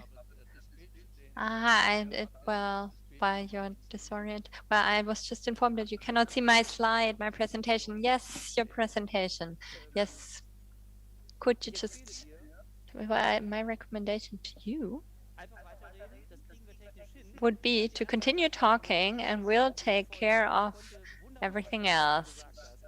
I was looking at you and was able to follow you really well. So could you just please also turn on the presentation now? Yes, it's on. It's live. So will you shift the slides? Will I do it? We will do it. Now I'll continue. So saving land, the goal for this is 30 hectares per day up till June. I think we've already used up the area we had planned to use the entire year. So by 2050, we do not want to have zero land use. Yeah, what is the idea of the intercity? There are already people inhabiting the intercities, and the 7% I mentioned bears incredible potential to reduce our need for space, for land, to be able to achieve this goal of 30 hectares or rather zero. Now let's have a look at the next slide. The intercity is really a European but also a global phenomenon. You can see it here. Those black dots, they are also on the same scale. So cities dispersed, the dichotomy between city and rural areas has ceased to exist. However, this is mostly a European phenomenon.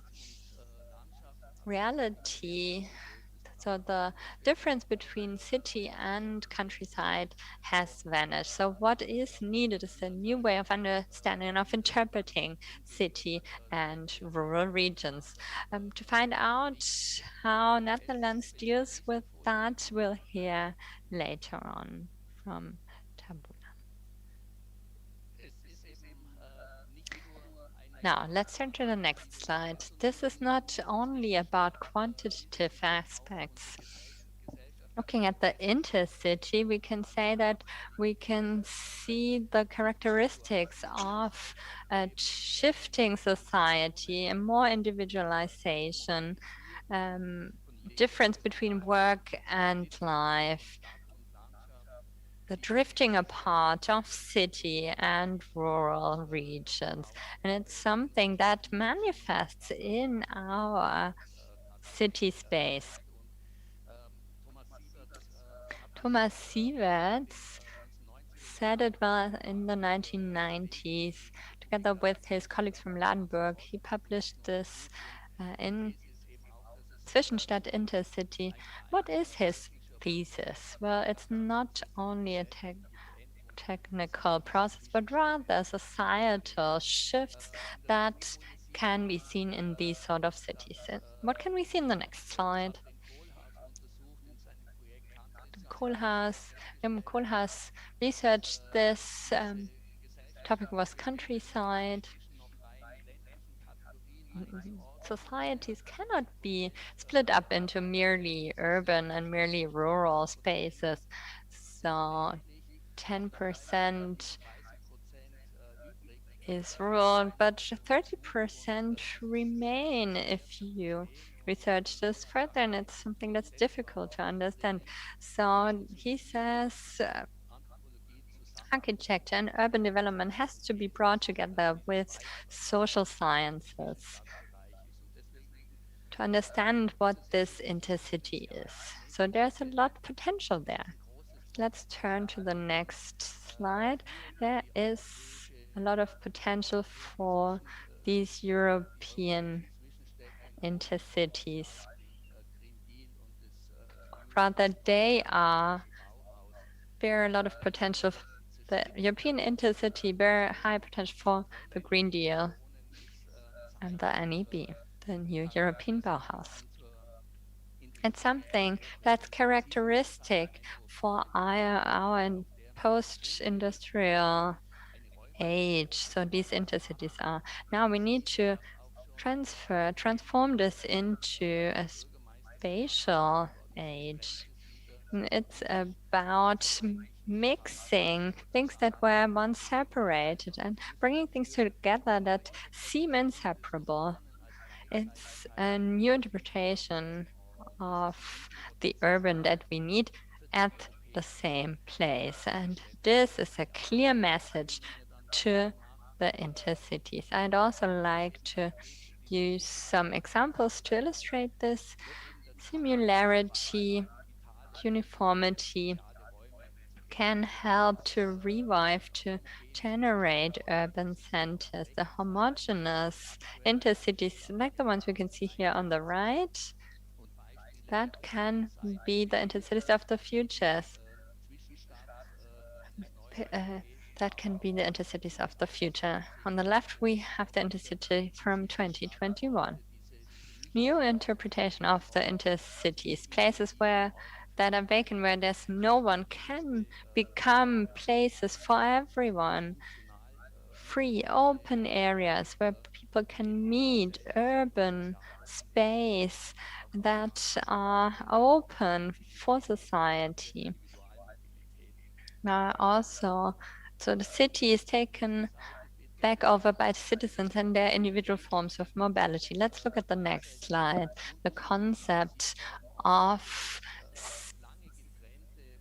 simultaneousness and diversity, bringing work and life back together. I think that would be one of the core issues for the new European Bauhaus, experimenting with new forms, new ways of usage, mixing usages back together, maybe stocking them, layering one over the other. There's a great example we've heard from France. We've seen it living on top, working on top, living below, and reactivating room on the streets in the European intercity. So now let's turn to the next slide. Here it's also about the concept of similarness.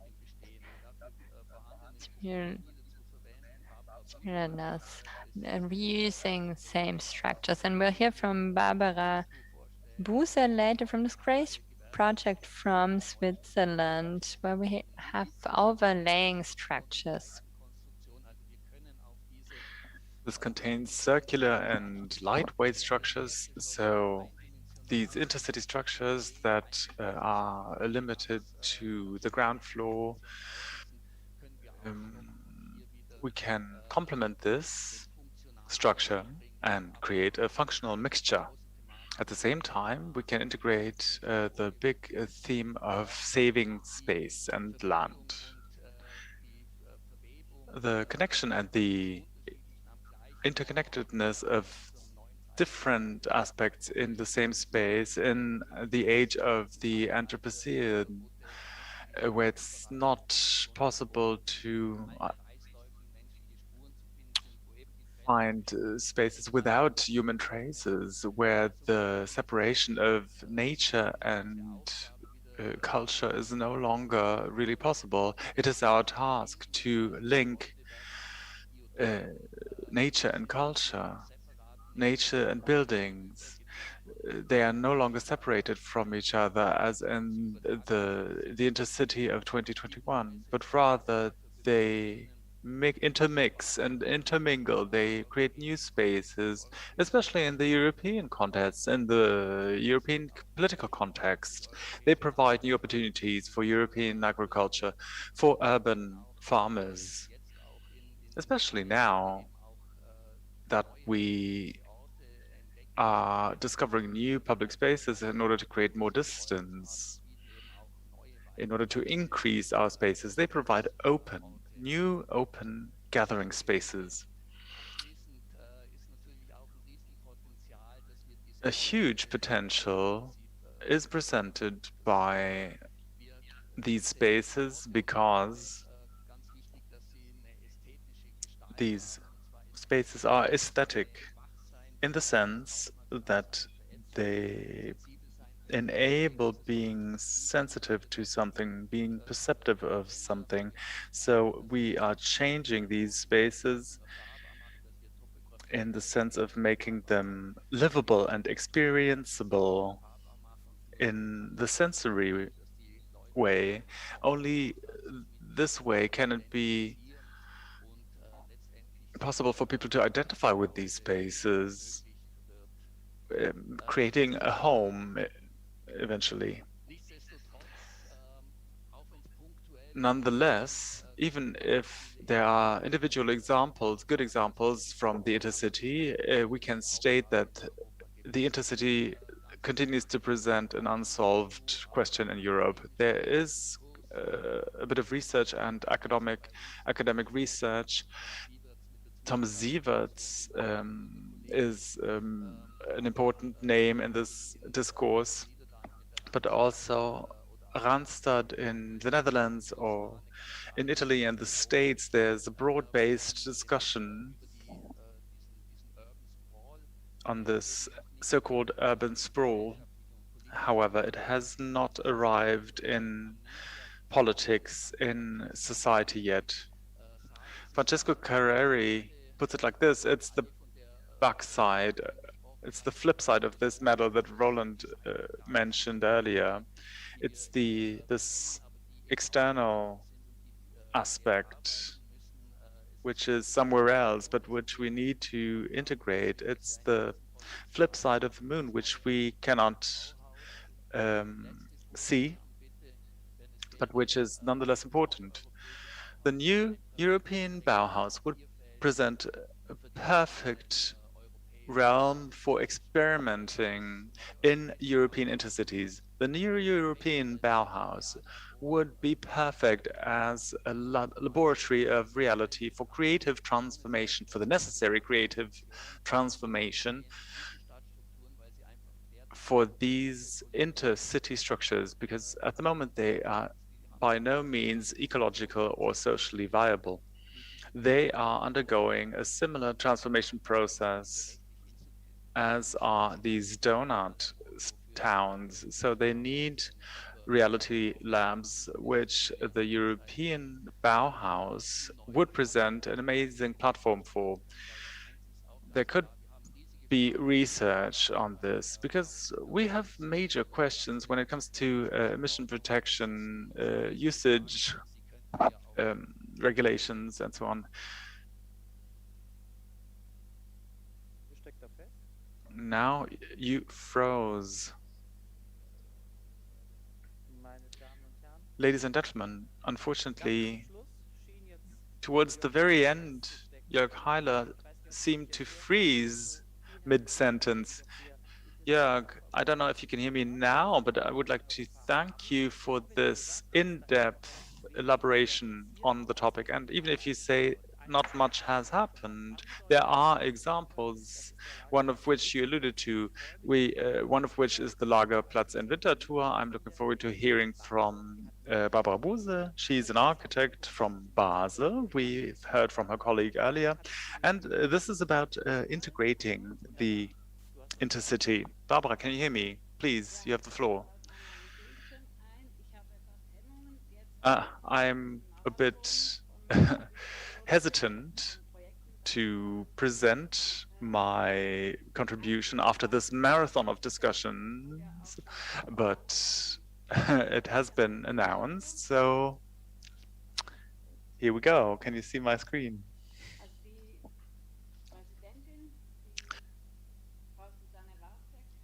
Susanne Watzek, your president, really put it on the spot when she said that no existing house should be torn down and that we need good examples to spearhead this development. So this is what my presentation is about. I will tell you a bit about the Lagerplatz, the storage square. This relates to two dimensions, because first of all, it was about this 50,000 square meter big area and about conserving it. Then I will talk about K118, which is the last house we preserved. The Lagerplatz used to be an area that housed a world-renowned company, Sulzer, a machine engineering company. They moved to the periphery and released this area, set it free. There was some interim use, and when it was for sale, when this area was for sale, the tenants were afraid that they would be kicked out, and they contacted us and asked us what we could do in order to prevent this. We provided some consulting, and the Abendrot Foundation, a pension fund in Switzerland, bought the area. They have a lot of money because they get pension contributions every month, and which they need to invest. This is these are the premises with the big halls and the small buildings along zur Kesselschmiede Road, which the name of the road is still a remnant of old industrial times. So a beautiful biotope was created in this area. All buildings are brick wall buildings, not really massive, in massive constructions, unlike other industrial premises, and it was our plan to preserve all the buildings. Of course, we were aware of the fact that we would need to solidify them and complement them with technical facilities and make them fit for entirely different uses than had been foreseen by the industrial planning. However, we did not do this planning on our own, just us, but rather we installed a steering committee in cooperation with the tenants, representation, and all those involved. We drew up a concept for a mixed use of traffic, the exterior, living, communication, working, and so on. These were the plans. There were no other plans which we used for developing this area. Here you can see traffic, which we wanted to leave outside. The red spaces are parking spaces, remaining parking spaces, that is. The blue parts show passage roads. Then in terms of the exterior spaces, we did a lot of thinking 12 years ago together with all these stakeholders. We identified 3 spaces that were actually created eventually. We thought about which buildings might be eligible for living and identified a few spaces, but we only realized the backpackers hostel here and a cooperative office, basically.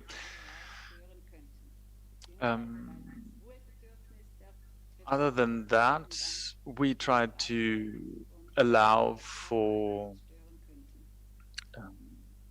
well, their personal preferences in terms of freedom of their social life and absence of disturbances. So the blue spaces are leisure spaces, and the red ones are university premises.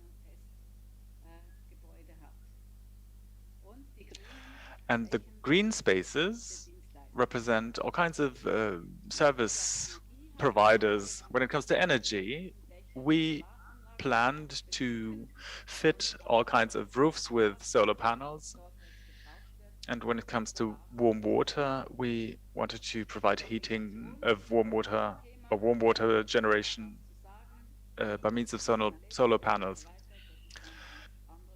So there were all kinds of people involved. The most important thing was, as the project owner, Abendrot, we made it possible for tenants to have a say. Of course, our Abendrot fund takes charge of administration and funding, but we allowed it for tenants to have a say. There's a proposition right for choosing tenants, for further development, and they have a say in traffic, in energy supply, and in circulation. When it comes to area number C, tenants have the right to propose new tenants in their buildings where they live. This participation right is rather unique in Switzerland, but it created a situation in which tenants feel rather at ease, and there's hardly any fluctuation unless somebody wants to move to a bigger flat.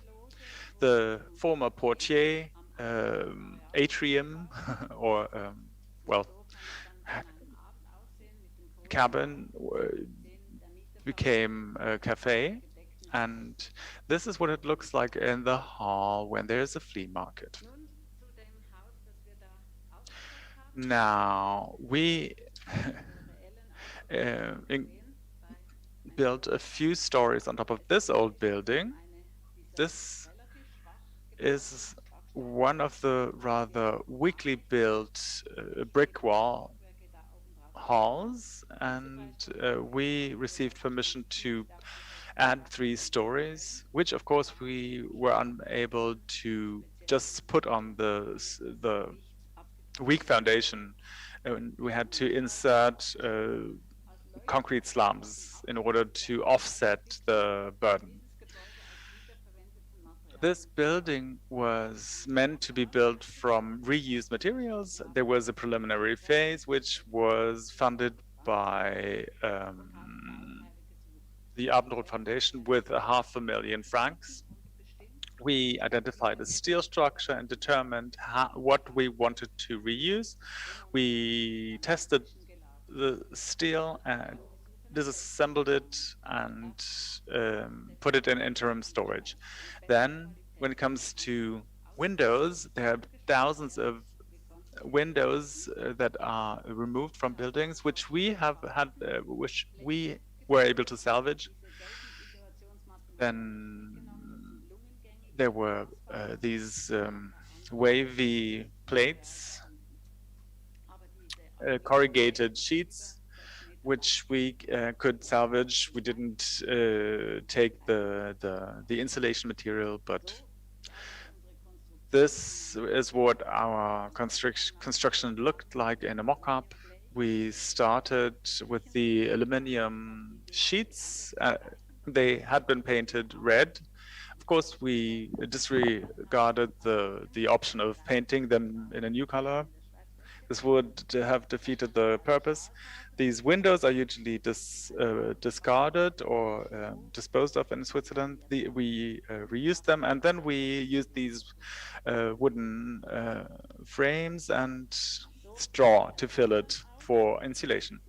This is what the plan looks like. We have 3 stories of existing buildings in black, and in red the materials and stories that were derived from reuse. Basically, this is a remodeling project, and this makes it easier in legal terms to look at it.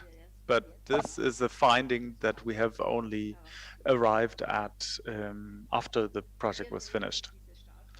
This is the steel structure that used to be on the floor, and now it has been re-erected. There was a roof, which was used as a stay-in-place formwork, but there was, well, we couldn't just reuse the concrete because it had to be homologized, but it's a project that we keep looking into in general. Then we have these aluminum windows that were let into these wooden frames of used wood, and the interim spaces or the intermediate spaces are filled with straw. This is delivered to the construction site in whole modules and set in. This is what the straw fillings look like. At the outside, we have the facade sheet assembly, and plus clay-based plaster in the interior. Unfortunately, we had to mount 2 heating radiators on top of each other because we had radiators in the same size but needed a higher capacity. Then the wooden panels used to be floors. We processed them with a plane. We planed them, and then they could be reused. Then, 17 million tons of rubble are produced every year in Switzerland, which doesn't make sense at all. These windows were put together in groups of 3, and different kinds of windows, which were only double paned, which is why we had like several in front of one another, or superimposed. This is the finished interior. We rented these commercial spaces before they were finished, whereas other buildings that have already been finished are still vacant, which we are quite happy about.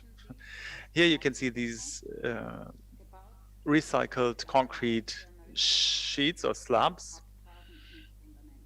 which offset the whole burden of the building towards the foundation. We had to paint these elements with wall protection paint, but they could remain open, which looks really nice. Now, this is somewhat more, consists of more small parts.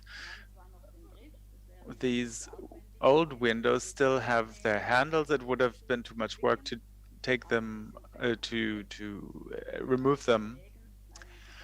and fill the holes, but they are fixed with these fittings. It would have been much more expensive to have more open style windows, but you know, you need to go ahead and define what's actually needed, and you know, this room wouldn't have required more than this. We had ventilation in this room, so the windows were not supposed to be opened anyway. So this is what the finished building looks like. Due to the fact that these sheets didn't really fit on top of each other, we chose a flake style design so that they are somewhat staggered. With this increase in stories, we used 70% reused material. We saved 50% carbon emissions, and this is an amazing accomplishment which cannot be achieved by any other means. This saving makes it possible to reach net zero emissions, including usage, for several decades, but this does not hold true for production or for the building phase per se yet. This can only be accomplished by reshaping the gray energy, or by, well, but we, due to the way we went about, we accomplished a major CO2 saving. Gray energy was preserved, which made it possible for us to save a surplus of energy.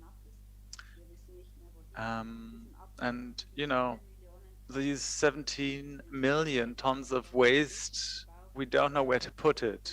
So the building industry, as has been mentioned earlier, needs to undergo a fundamental transformation, because we cannot keep going as we are. Thank you very much. Thank you so much for introducing this exciting project. Well, it makes total sense to reuse what's there, reuse material. Is there a market in the Switzerland already? So people who have construction elements available, that now there's a marketplace for such things in Switzerland. Is there something developing? Well, yes, absolutely. We seem to have a new market here. We already have something similar in Berlin, Bremen, and other German cities. So unfortunately, these so-called stock markets for construction elements didn't develop any further.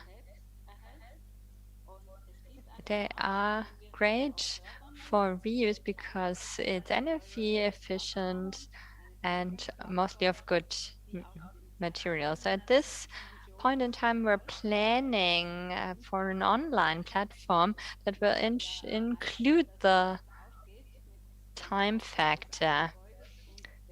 Because unfortunately, this doesn't always go hand in hand the moment when a building is demolished and building parts are made available and others needing them. It doesn't always happen at the same time. So we are also reaching out to politicians, to the government, because we think we also need a similar approach for building material as for electronics. We would like to have the CO2 certificates included, and we want to make sure that price is allocated to this, and I think this could be used to cover the additional costs that are there when you reuse, because it is more complicated. You have to find them, you have to look for them, you have to preserve and save them, then prepare for reuse. So this is more complex, more complicated than just simply ordering something new. That's absolutely right. Well, thank you so much for your explanations. Now, let's turn over to the Netherlands, down Sunbelt. He's architect with the Zwartehond in Rotterdam, and your talk has the title as Scripta. I'll share my screen. I'm an architect and urbanist from the Netherlands. And I think you have a great initiative. And instead of showing a project, I rather give a reflection, I think, because I think it's great to show a great ambition, but I also want to challenge to make an even greater leap by stressing to shift the focus from technical solutions to keeping vital cities and villages with an eternal beauty, which can be really read, I think, as a support for the plea of the donuts that must be filled. I'm based in Rotterdam, which is maybe part of the largest Twissenstad in Europe, which is the total delta of the Rhine and the River Meuse, consisting of Amsterdam, Brussels, Cologne. So the Netherlands, Belgium, North Rhine-Westphalia, and even the north of France, and it houses 50 million citizens. So I think that's my habitat from which I make my projects. And I think, of course, the tabula rasa is the promise from the modernists in the 30s. And I think we have come to a moment that their promise of that new is always better has come to an end. So we must learn to appreciate and to work from what's already there and make that better. And in that sense, circular construction is, of course, self-contradicting, because there's no much activities more wasting and producing CO2 and wasting energy than constructing itself. So we have to be very careful in what we construct and how it affects our society. And that's why my plea is not about tabula rasa, but about tabula scripta, how to add new qualities to what we already have in stock. And of course, we know these schemes about closing the cycles, and we see that there's technical cycles and that there is biological cycles and that there is small cycles and that there is long-term cycles. My plea is about taking also care of the long-term cycles on the larger scale and to have a preference for the bio-based solutions, which are much richer and multiple than the more technical solutions. To illustrate, everybody in high school learned there's the conservation laws of physics. You cannot waste mass or energy at the level of a molecule. So we have to learn in our plea for the Neue Bauhaus and the Great Green Deal to stay away from the level of the molecule. So it's great to reuse building material again.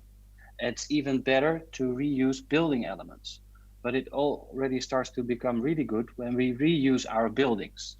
But the level where we should work towards, in my opinion, is that we keep urban districts vital and that we keep our cities vital, and that we should focus on that as our main focus. And to show what it means for our profession of architects and urbanists in designing, I think it means we need to make distinctions between different rhythms in time and in space. And I illustrate it with this typical street in Amsterdam that is a major structure structuring the city, but which has taken many forms over the past decades. 100 years ago, it was constructed as a railway. In the 1950s and 60s, it was converted into an urban highway, also transforming all the buildings around it from backsides to fronts. In the 1980s, they built a metro underneath. And 10 years ago, they turned it into a boulevard which welcomed pedestrians and bikers. And I think in the same way, we should deal with buildings. We should make them eternal structures which can house different functions over decades for a while.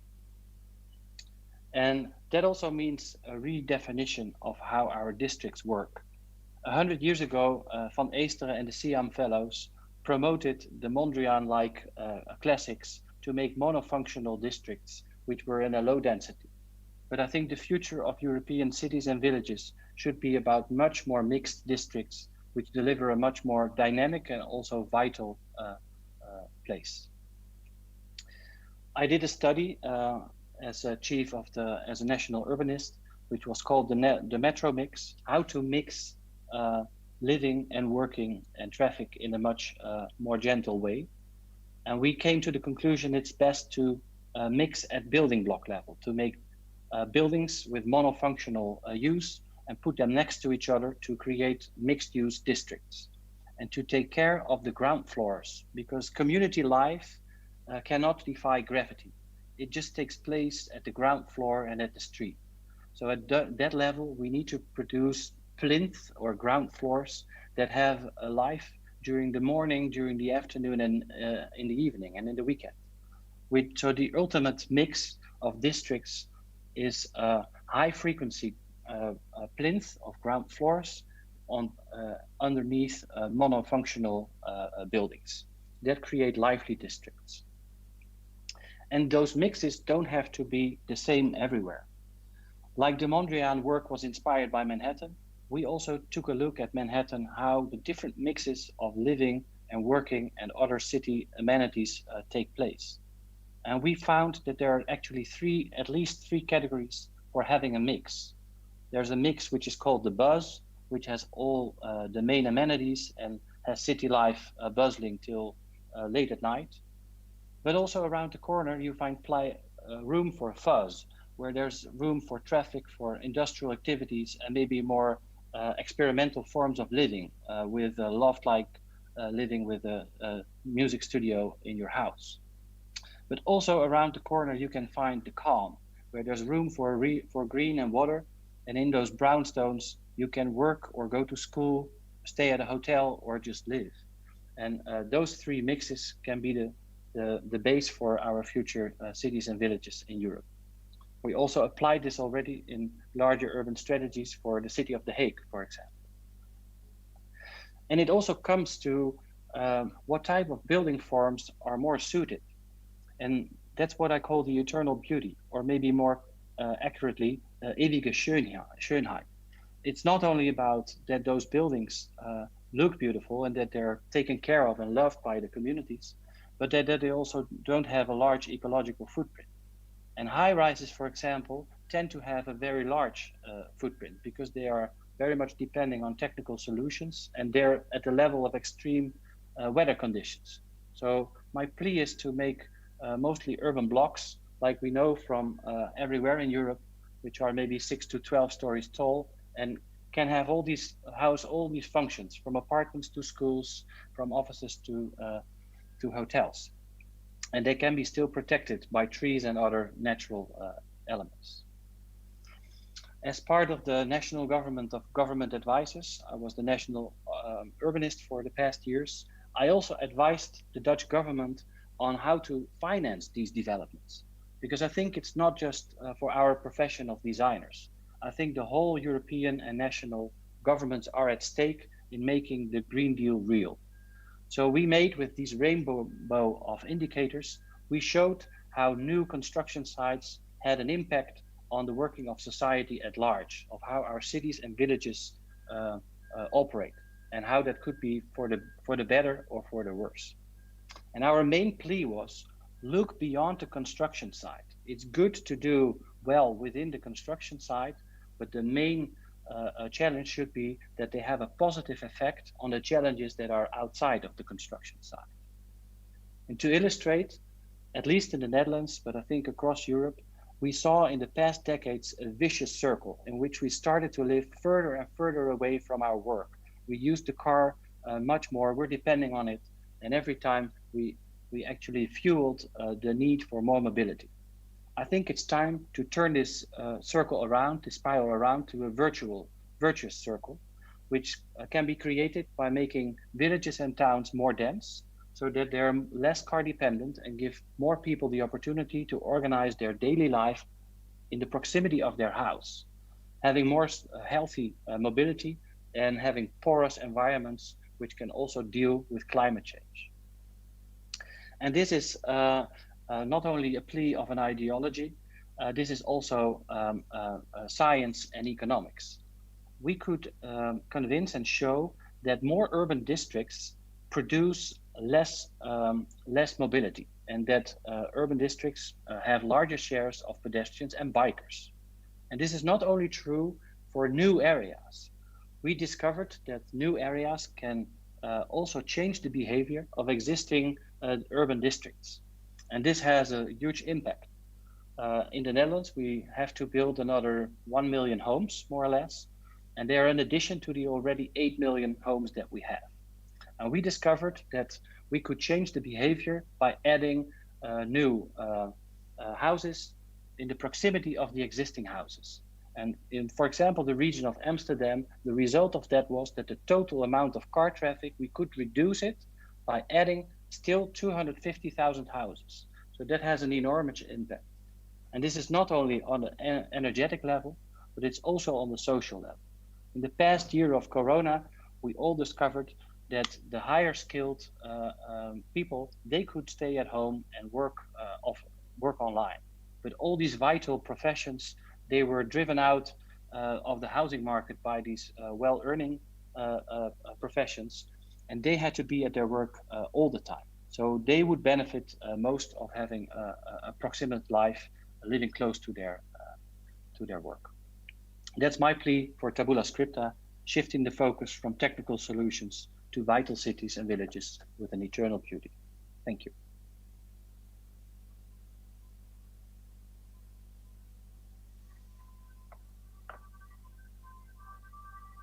Dank. Vielen Dank, lieber Dan. Das war jetzt zum Schluss. Thank you so much, Dan.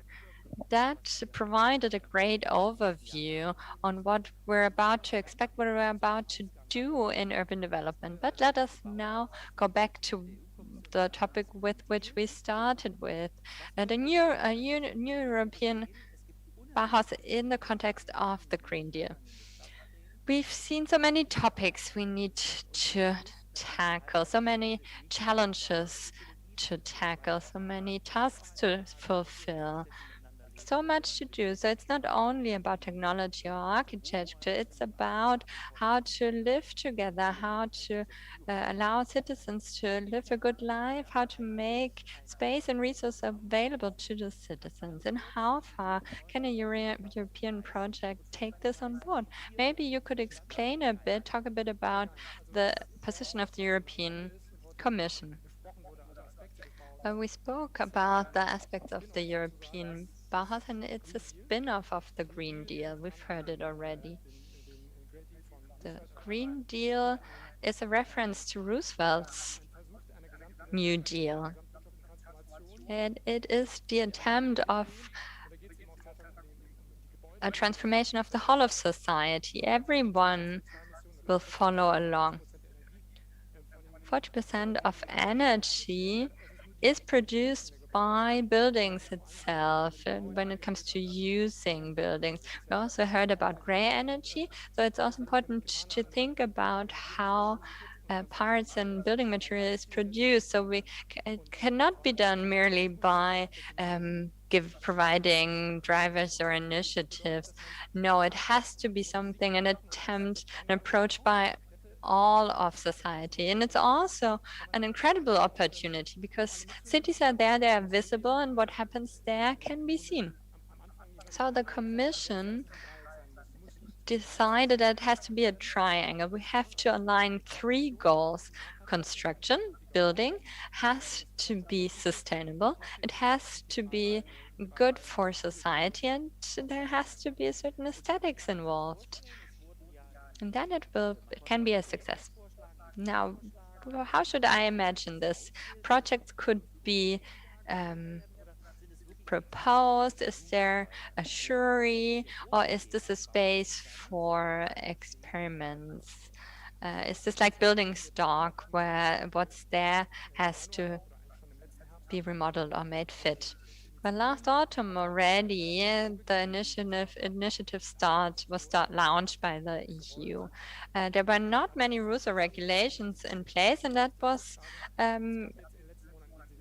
consciously done because we wanted to get people on board and invite participation. In July, up to 1,400 ideas were handed in. There were several projects and concepts and ideas. There was already a conference like this one. There are awards out there, and awards have already been handed out. So projects won awards. There has been so much participation and so much movement, and we were glad that we will be able to be the stimulus for this. Now we want to select 5, and there's a competition that will be launched in September. We have funds available from the initiative project. Lighthouse Demonstrators is also involved, so that's where the funds will come from. And I can well imagine that projects that were presented here are projects like these, like Ms. Gruber, that they stand a good chance, or are at least very relevant in this context. Europe is a large continent.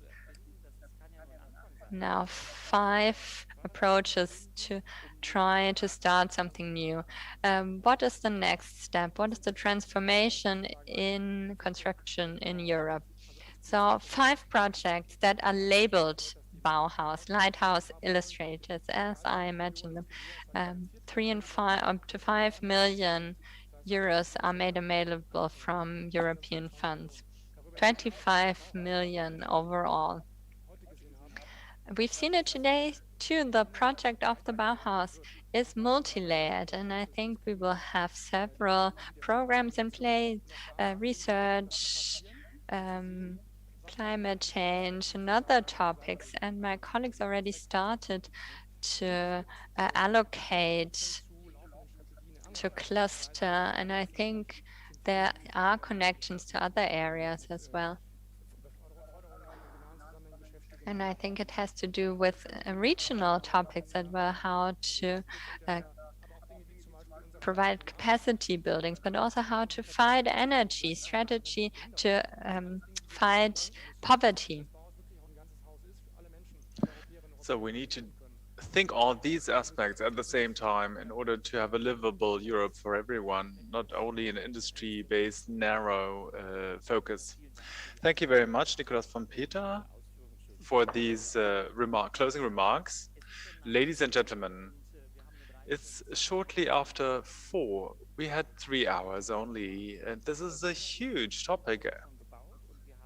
Europe has been built in large parts, but we need to take care of our cities and our rural spaces. We need to preserve our polycentrism in Europe.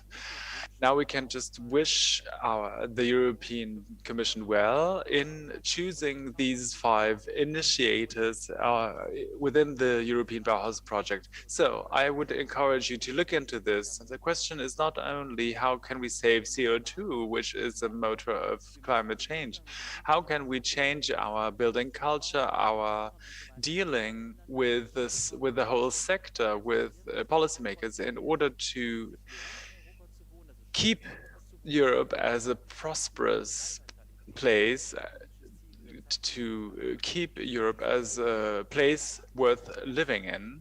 We wanted to show with this forum that it's possible. These have been lovely examples. It is our task to take it to the street. It has to become a broad movement. That said, I would like to thank you very much for being with us today. Thanks to all our presenters.